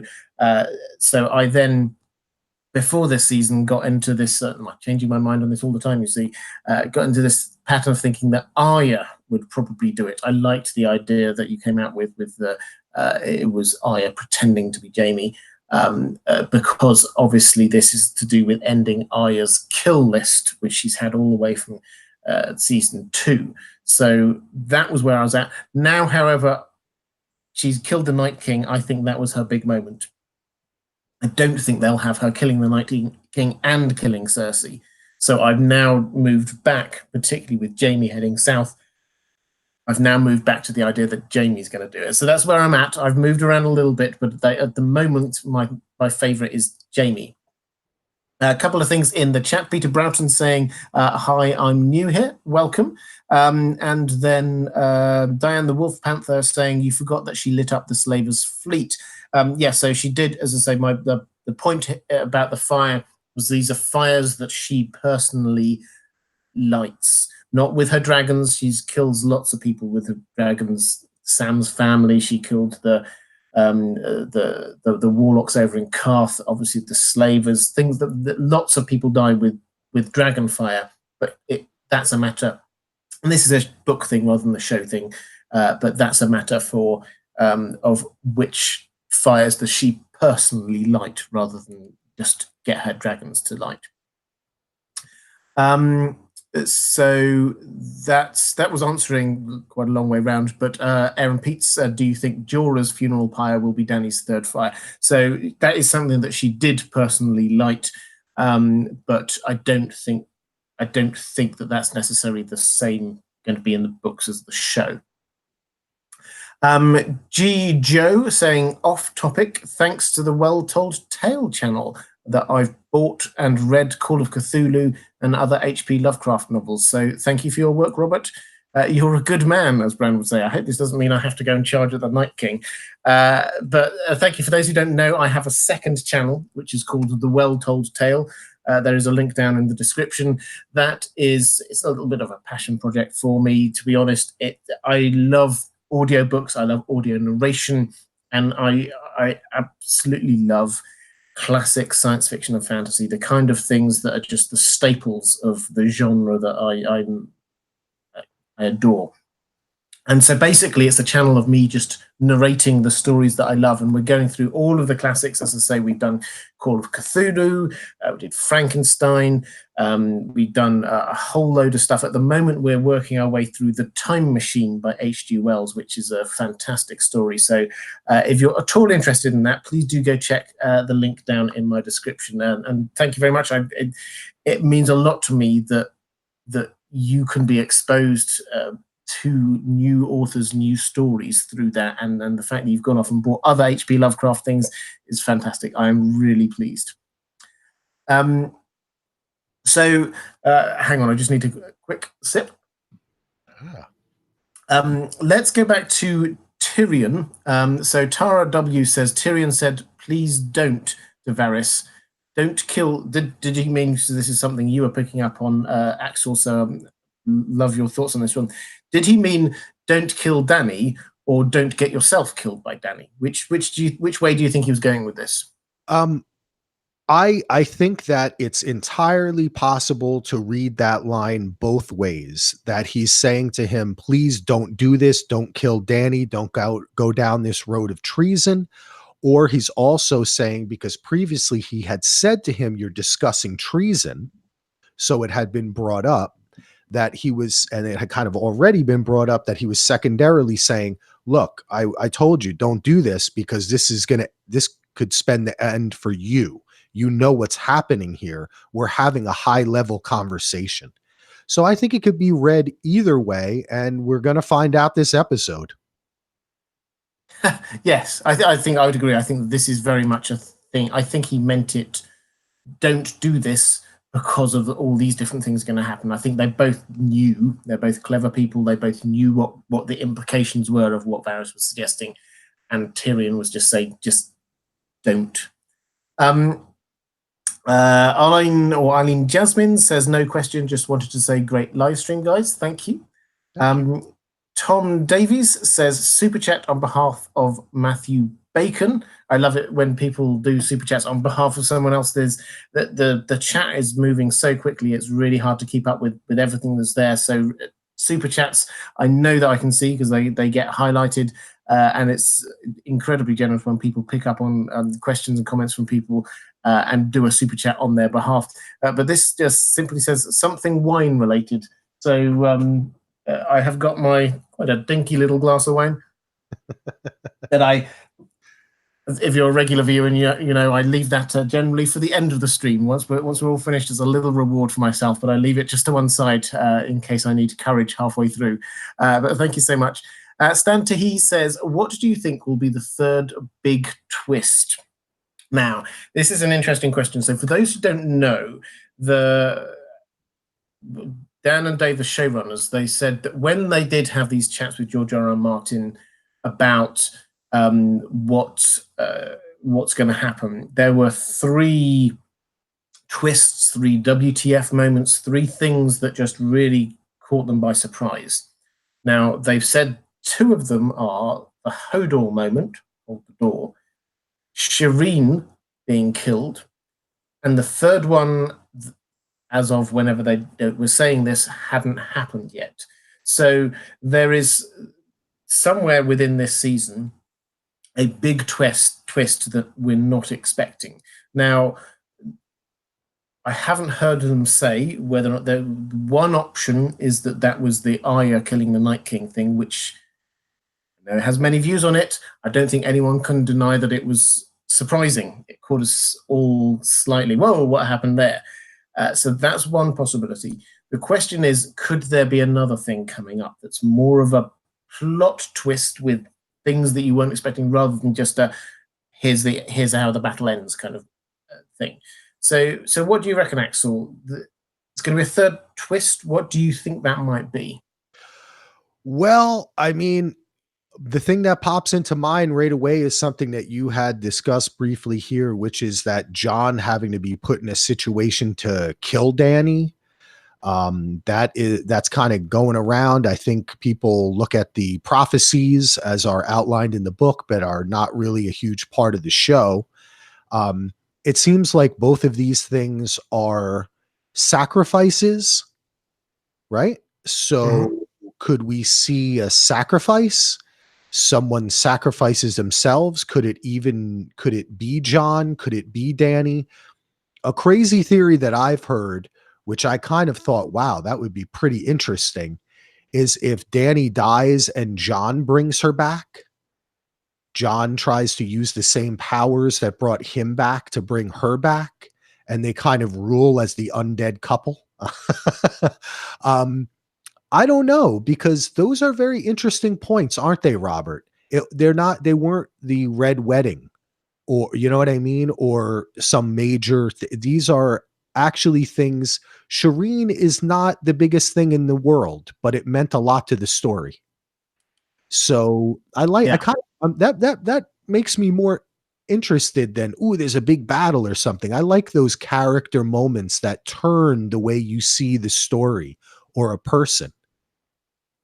Yeah, and Sophia Lambert in the chat saying Arya killing the Night King was the showrunners, not George R. R. Martin, so I don't think it's the third twist. Yeah, I agree completely with that. I think that's a really good point, is that these are things that they say they learned from talking to George R. R. Martin, and we've heard very clearly from them that the Night King as a character was a character that they invented, and Arya killing the Night King was a thing that they came up with. So that is not the third twist. So thank you for that. That's a useful clarification.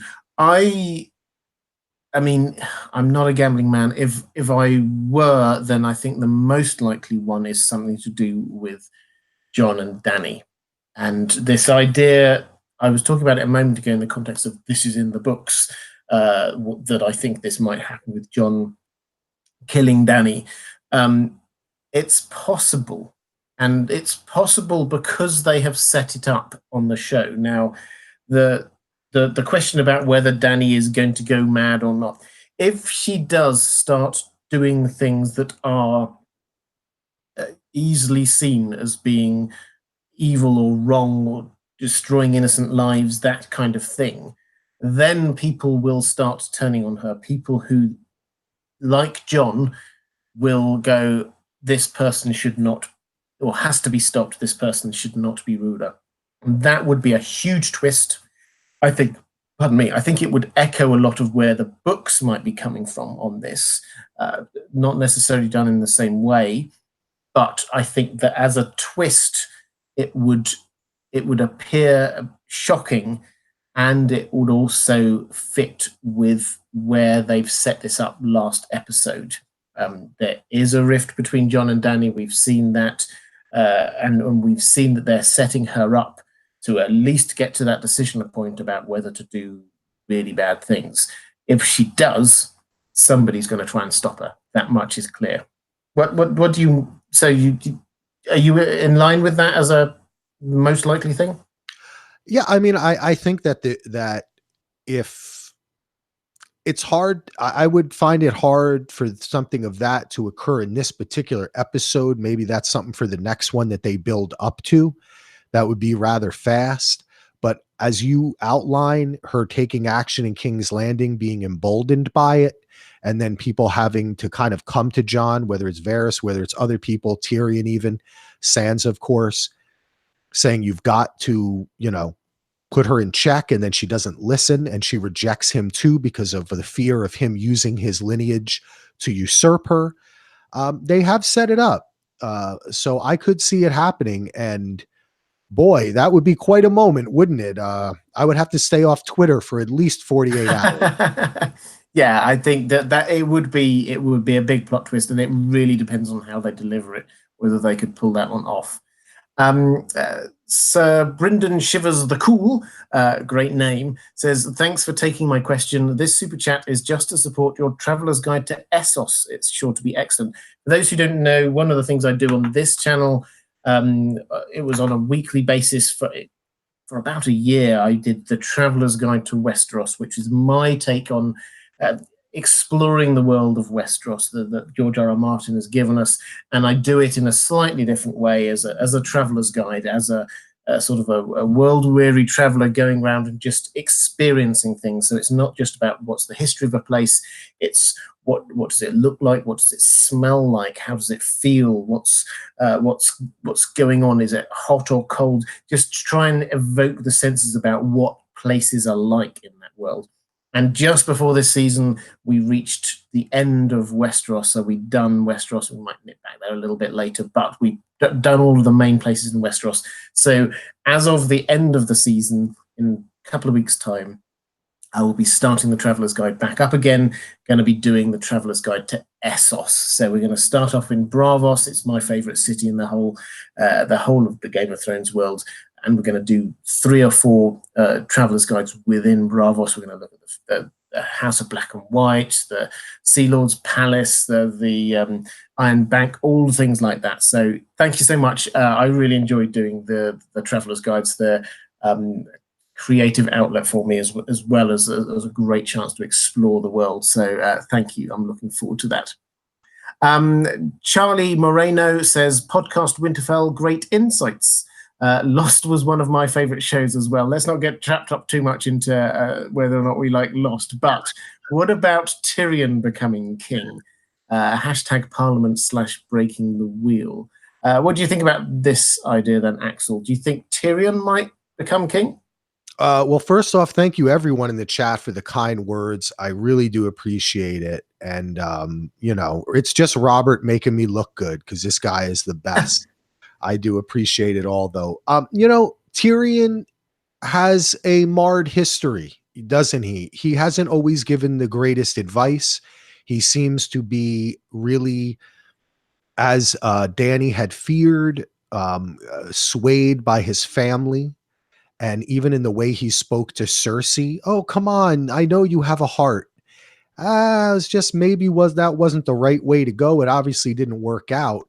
I think that in theory, Tyrion sounds like, if you look at it on paper, he looks like he would be a good ruler or prime minister in some way. But I don't really think that's the life for him. I don't think that he has it in him to remain kind of even keeled through all of this. And maybe he has just seen too much and there's been too much trauma. And that's something that I often talk about on our podcast, which is that's so much what this story is about. And some people in this story are broken and they're lifted back up. But I think Tyrion may just need to kind of go off and find Thanos's cottage or something and just chill out for a little while, relax. if he makes it through. But I don't really think that Tyrion would really be the best person to rule. And actually, I have a kind of a favorite that I really like, who I think has been a better hand, which is Davos, baby. I'm a big fan of Davos. I think, look, this is a guy who wanted to kill Melisandre, who hated the magic. It killed his son. But when Jon died, he did what had to be done. He went to Melisandre and he said, give it a shot. It's all we got. You know, he's not constrained by his prejudices or even his past experiences. He's open to new things. I'm a big Davos fan. And plus, the actor gives the best reaction shots in the business. Every time something happens in the show, they cut to Davos. Yeah. And I think it was perfect to the way at the end of episode 3, it was him. It's his perspective that we saw of Melisandre disappearing and dying in the snow. And that for me worked perfectly. I know some people didn't like Melisandre's end. I think that worked really well, particularly allowing us to see through his eyes and question, what do we now think about her? And not going to spoon feed us the answers, but what do we think? Clearly, she's done some horrendous things, but clearly also she was important in that battle. Where does that leave us?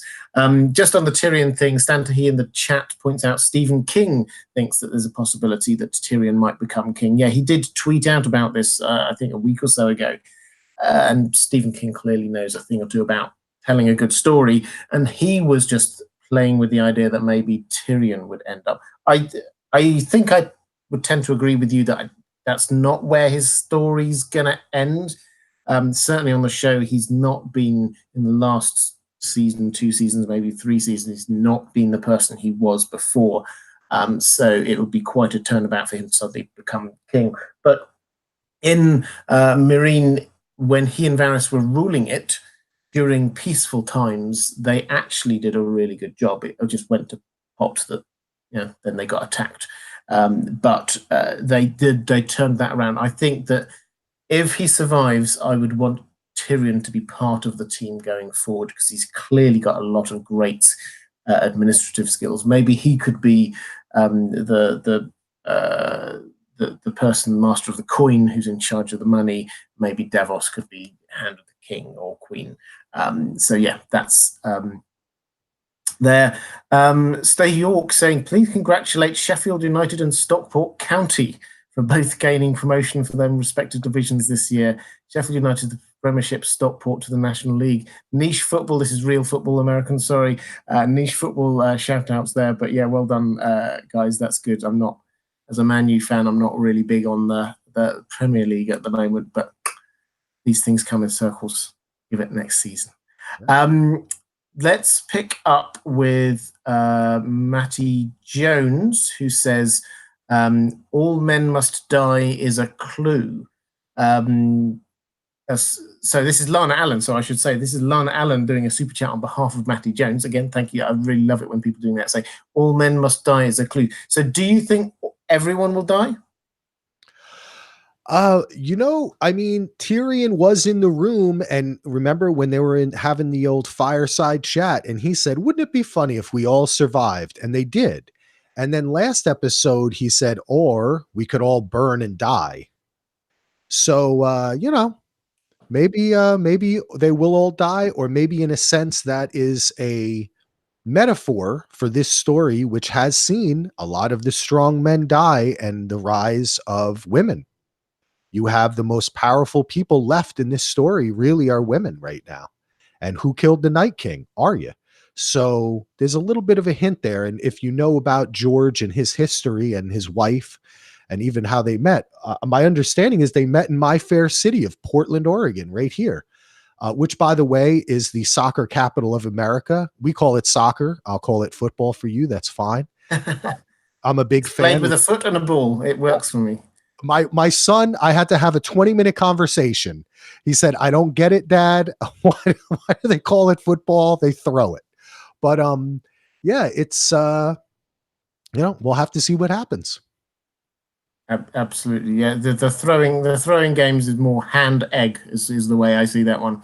Ryan Schob saying thoughts. Apologies for anyone who likes American football. Thoughts on Varys being the end game. Seems like the most unresolved story arc. Also, give a shout out to your viewer named SJ. Hi, SJ. So, a quick shout out for you. Thoughts on Varys being the end game and his unresolved story arc. Yeah, so this is, for all my talk of Varys is probably going to be one of the first to die this episode. What do you think his story arc is? Because where does the resolution to it come? Is there anything that needs to happen before he can die in order for the story to work? What do you reckon on that one, Axel?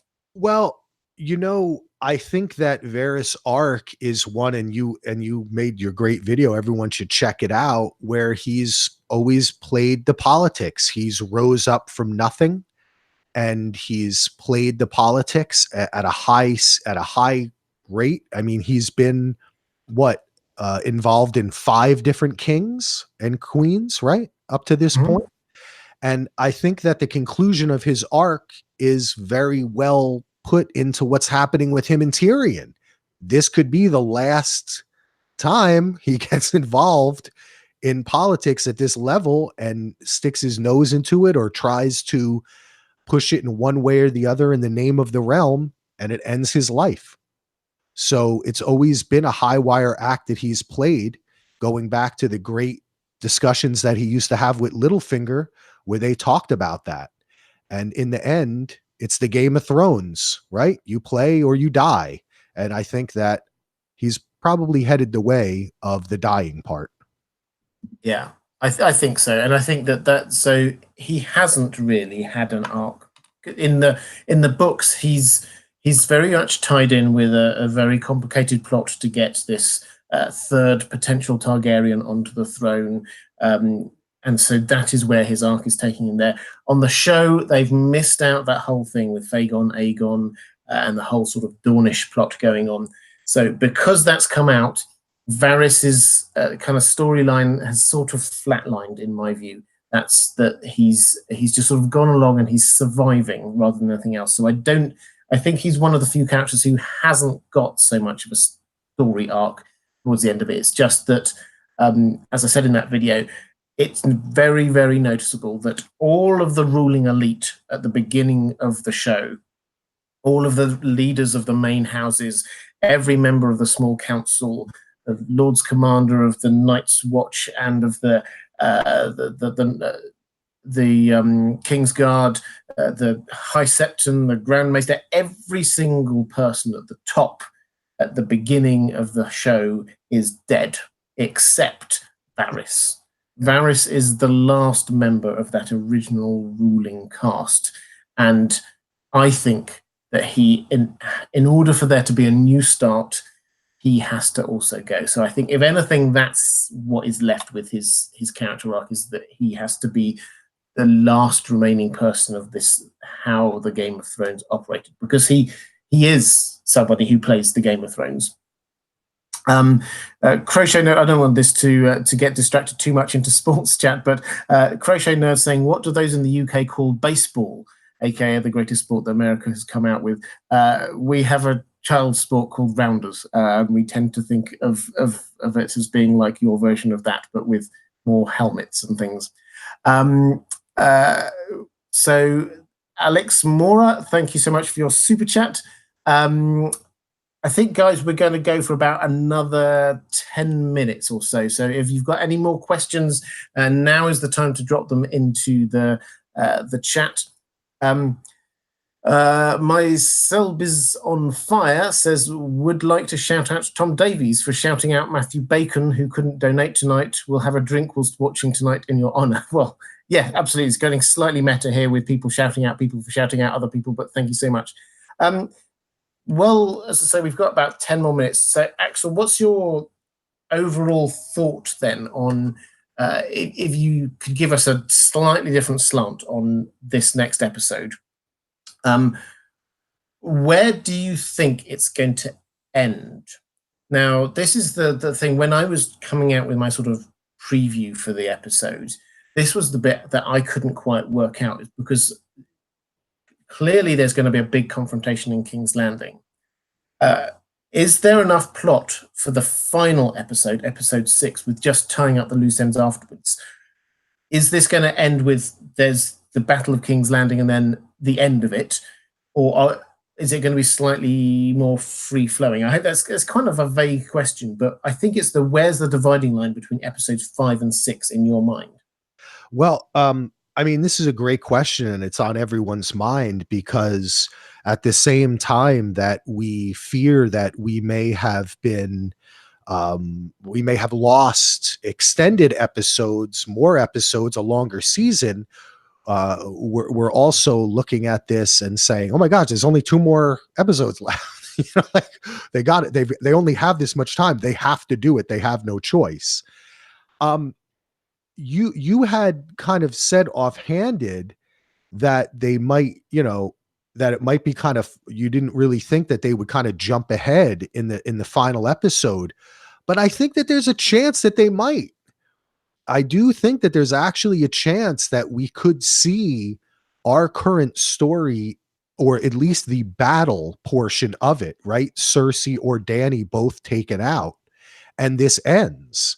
And the final episode is several years later, or involves the politics of actually putting things together and living on. That is a possibility. The other possibility is that this episode, Dany kills Cersei, or Cersei inadvertently kills herself, the wildfire. Dany is left as the queen, and then we have Jon versus Dany. And the final episode is them figuring that out and people choosing sides. I don't feel like that would end in some big, huge battle.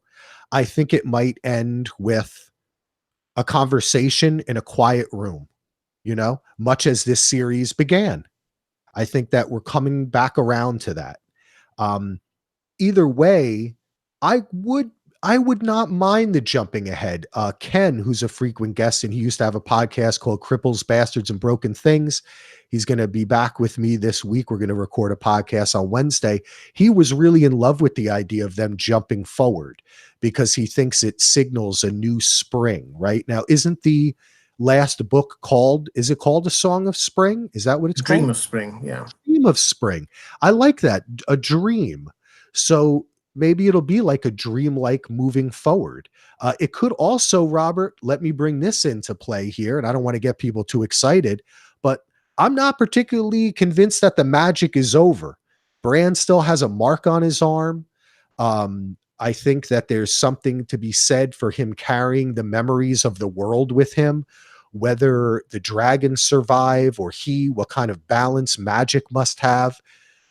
There is a chance here that we get something totally out of the blue, an adventure that has to take up the last episode that has to do with magic. Yeah, I think there's a chance. I think the slant I would take on this one is I've forgotten his name, but the director of episode 3 is the same person who's directing episode 5, and I think it was Michael Sapochnik or something like that. I believe it is. And I saw an interview with him, and he said that he views, having seen the scripts, that he views episodes 3 to 5 as being a kind of a self-contained unit. Yes, yeah. That's, I find fascinating, because it means that episode 6, therefore, is sort of standalone or different from this. And the way I see it or interpret this as being episode 3 is this big battle up at Winterfell, episode 5 is the big battle down at King's Landing, and episode 4 was the kind of the bridging between the two, which we saw. That's when people were starting to travel down.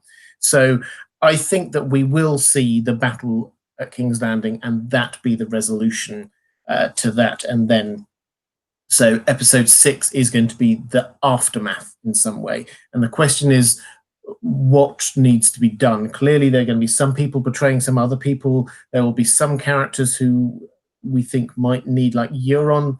I've still got a sneaky suspicion that Euron and Yara need to have some kind of final showdown. So that might happen. So there's a lot of loose ends. I think that's where we're going to be going with that.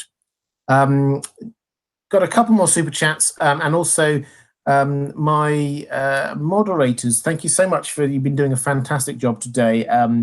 Thank you. Could you just pick up on, and I'll keep an eye out for you in the chat, if you could perhaps pick up on a couple of questions just randomly from the chat that you think it might be good for us to end on. But in terms of the super chats, Leathery Wings says, thank you for the exceptional chat. Thank you very much. I really appreciate that. So03 says there is a close-up shot of Drogon we see in the Season 8 trailer where he blows fire with darkness around. Do you think we will see that scene in the show? Yeah, they set that up in the pre-season trailer. They put it as very much, they showed a shot of Tyrion looking up, and then they had a shot of Drogon looking down and breathing fire. And it was like, oh, are they trying to say that Drogon's going to breathe fire on Tyrion?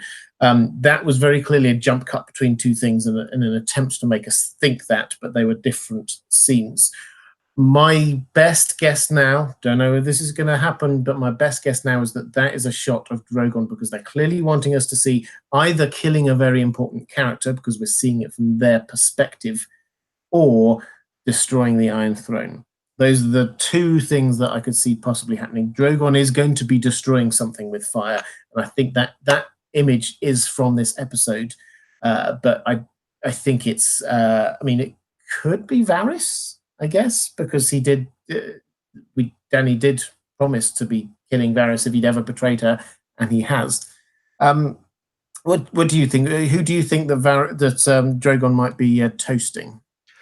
Well, the way they cut those trailers, it really, as you said, it really could be anybody at this point. I like the idea that you said that it's somebody important. It could be Cersei. It could be when Danny decides to lay waste to the Red Keep. And that would be an important shot to have, right? And to include in a trailer. I have a quick question, if I may, a super guest question, because I can't. You are a super guest. And you are a super host, my friend. There is a shot in the trailer, the preview for this week, where Euron looks up and gets a look of surprise, which is rare for him.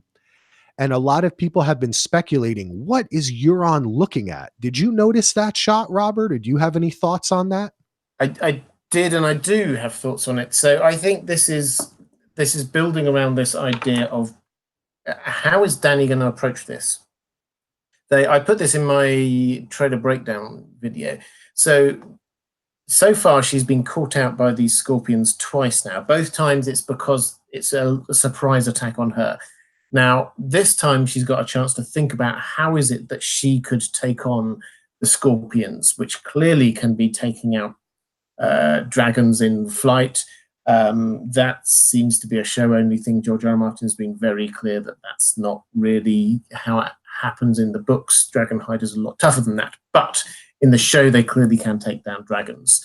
I think that what she will do is use a tactic that Aegon the Conqueror, used, which is to fly really high, get up right into the sun, and then come down out of the sun to attack the fleet.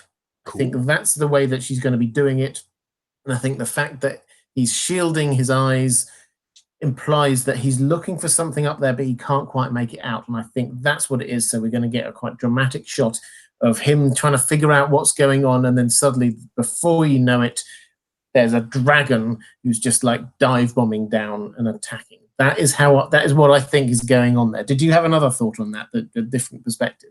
I didn't think of that because I didn't remember or know that history. I can't remember or know that what I remember, but I like that very much because it's a cool tactic and it's a power move, right? And that would surprise him too. I had two thoughts. Maybe finally I'll get my dream and she'll have like a saddle or like some kind of like armor on the dragon, which is kind of unrealistic, but it might look cool on television. Some people have also speculated that there's more dragons that Kinvara or, the other red priestess that Melisandre was involved with had other eggs or something of that nature. But I'm going to say that I like your choice the best there, Robert. I think that's it's like Occam's razor. It's a simple strategic thing that she could do. It's within the confines of things we already know. It would look really cool, and it would definitely surprise Euron. Because they already had that too. Remember in the last episode, they came face to face like that. So it's kind of a redoing of that. And I like that very much. Good. I'm pleased. So just picking up on a couple of questions from the chat. Susan Dunkel, one of my moderators. Thank you, Susan. They're doing fantastic work. Saying, Beth performs, question, what do you want to see happen tonight separately from what you think will happen? I want the dramatic tension to be resolved in as many different storylines as possible. As long as they can do that, that would work for me. We have to get to an end of so many of these plot lines. They've just been leaving hanging. We've got the Hound and the Mountain has to happen. Jaime and Cersei has to happen. Something has to happen with Jon's claim. Something has to be happening with Tyrion. What about Dany? What's she gonna do when she has this choice? Is she gonna get to the Iron Throne? So many of these plot lines are coming to a head, and it's a really tough ask, but what I want to happen is for all of them to get resolved. If not in this episode, then to a point where they can be resolved in the last episode. I don't want any loose threads hanging up in terms of plot lines. That's my big ask for what I'm hoping. Mark Hatton, thank you for the super chat, saying George R. R. Martin said he felt wistful about how the show has handled some storylines, that it should have run 3 more seasons, as well as saying the Winds of Winter updates soon. I think we've covered the first half of that bit already. In terms of the Winds of Winter, I'm an optimist. I still think, as I have done for a while, November this year is a good chance. I think that he's now, all the hints are there that he's close to the end of this one. Stan Tahi says, George said one doesn't hang a wolf army on the wall and not use it. Do you think we will see this tonight? So this is reference to Chekhov's gun. You don't hang a gun on the wall in Act 1 if you're not going to fire it by the end of the final act. He has created a wolf army with Nymeria in the Riverlands that we saw very briefly. It wasn't so much of an army on the show. We saw very briefly on the show. In the books, it's massive. It's a super pack. I think it's going to have a huge impact in the books. I don't think we're going to see it on the show, I'm afraid.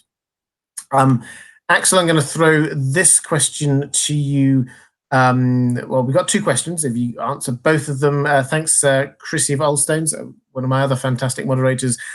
These 2 questions. First of all, what do you think the point of Drogon's vacation in Valyria? This is going back a few seasons when Tyrion is on the boat with Jorah. They're going through, and you suddenly see Drogon there. First time Tyrion sees the dragon. Question is, what was he doing there? Lots of people have been wondering whether or not Drogon was laying eggs. And then Serial Killer is saying, is Clegane Bowl happening? So 2 questions. Is Clegane Bowl happening? And was Drogon laying eggs effectively?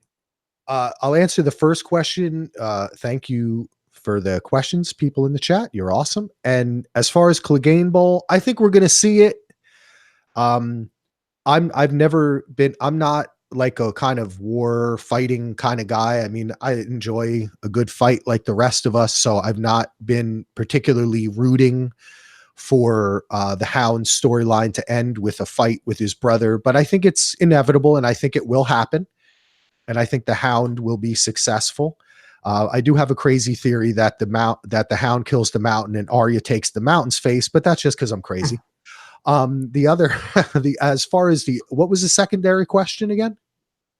About the dragon eggs in Valyria. Yes. Back in the day, when I did my rewatch, I noted this, and I thought that at some point Dany would travel with Drogon back there, and she would learn something about herself or her history. or something magical or vital to the plot. At this point in the story, I don't know that that's really going to happen. I think that may, for the show, I think that may have just been a way for her not to have a dragon for a little while, and for Tyrion to see a dragon in a place where he should see dragons. But if it does play into the Red Priestess and there's more dragons and that's what Euron's looking at, or it happens, then that might be pretty cool. But most likely that was just kind of a plot contrivance at the point. Yeah, I think I'll pick up on I don't think I've got much to add about the dragon eggs. I don't think they're going to play a part in the show, the resolution of the show. I don't think we're suddenly going to get new dragons appearing. They might do it as a little shot towards the end to say, hey, there's some more dragon eggs out there. That is entirely doable. In terms of Clegane Bowl, though, my general view is that I think that some confrontation is inevitable, but I really hope it isn't just that they fight each other. I really hope that this is the whole point for Sandor's arc, is that there are two things that has to happen. He has to get some resolution with his brother and some resolution about fire, because they're connected, because his fear of fire initially comes from the fact that his brother pushed his face into fire when they were children. And that's why he's got all his scars and things like that. So he has to have some resolution to do with that. I still think it makes perfect sense that he wields fire to kill the White. Effectively, that's what his brother is now, but as a mercy killing rather than just because they're wanting to fight each other. That's where I hope it goes. Don't know whether it is going to end that way, but that's where I hope it goes. Matthew Bacon, thank you so much for your super chat. Shout out to Robert for shouting out Selb's super chat, shouting out Tom Davies for shouting out me. Couldn't afford a super chat until now. Enjoy the episode. Thank you, guys. I think we're going to round it up there. Let's go to Axel. Just can you remind people where they can find you on the internet? Sure. First of all, Robert, I want to thank you so much for having me.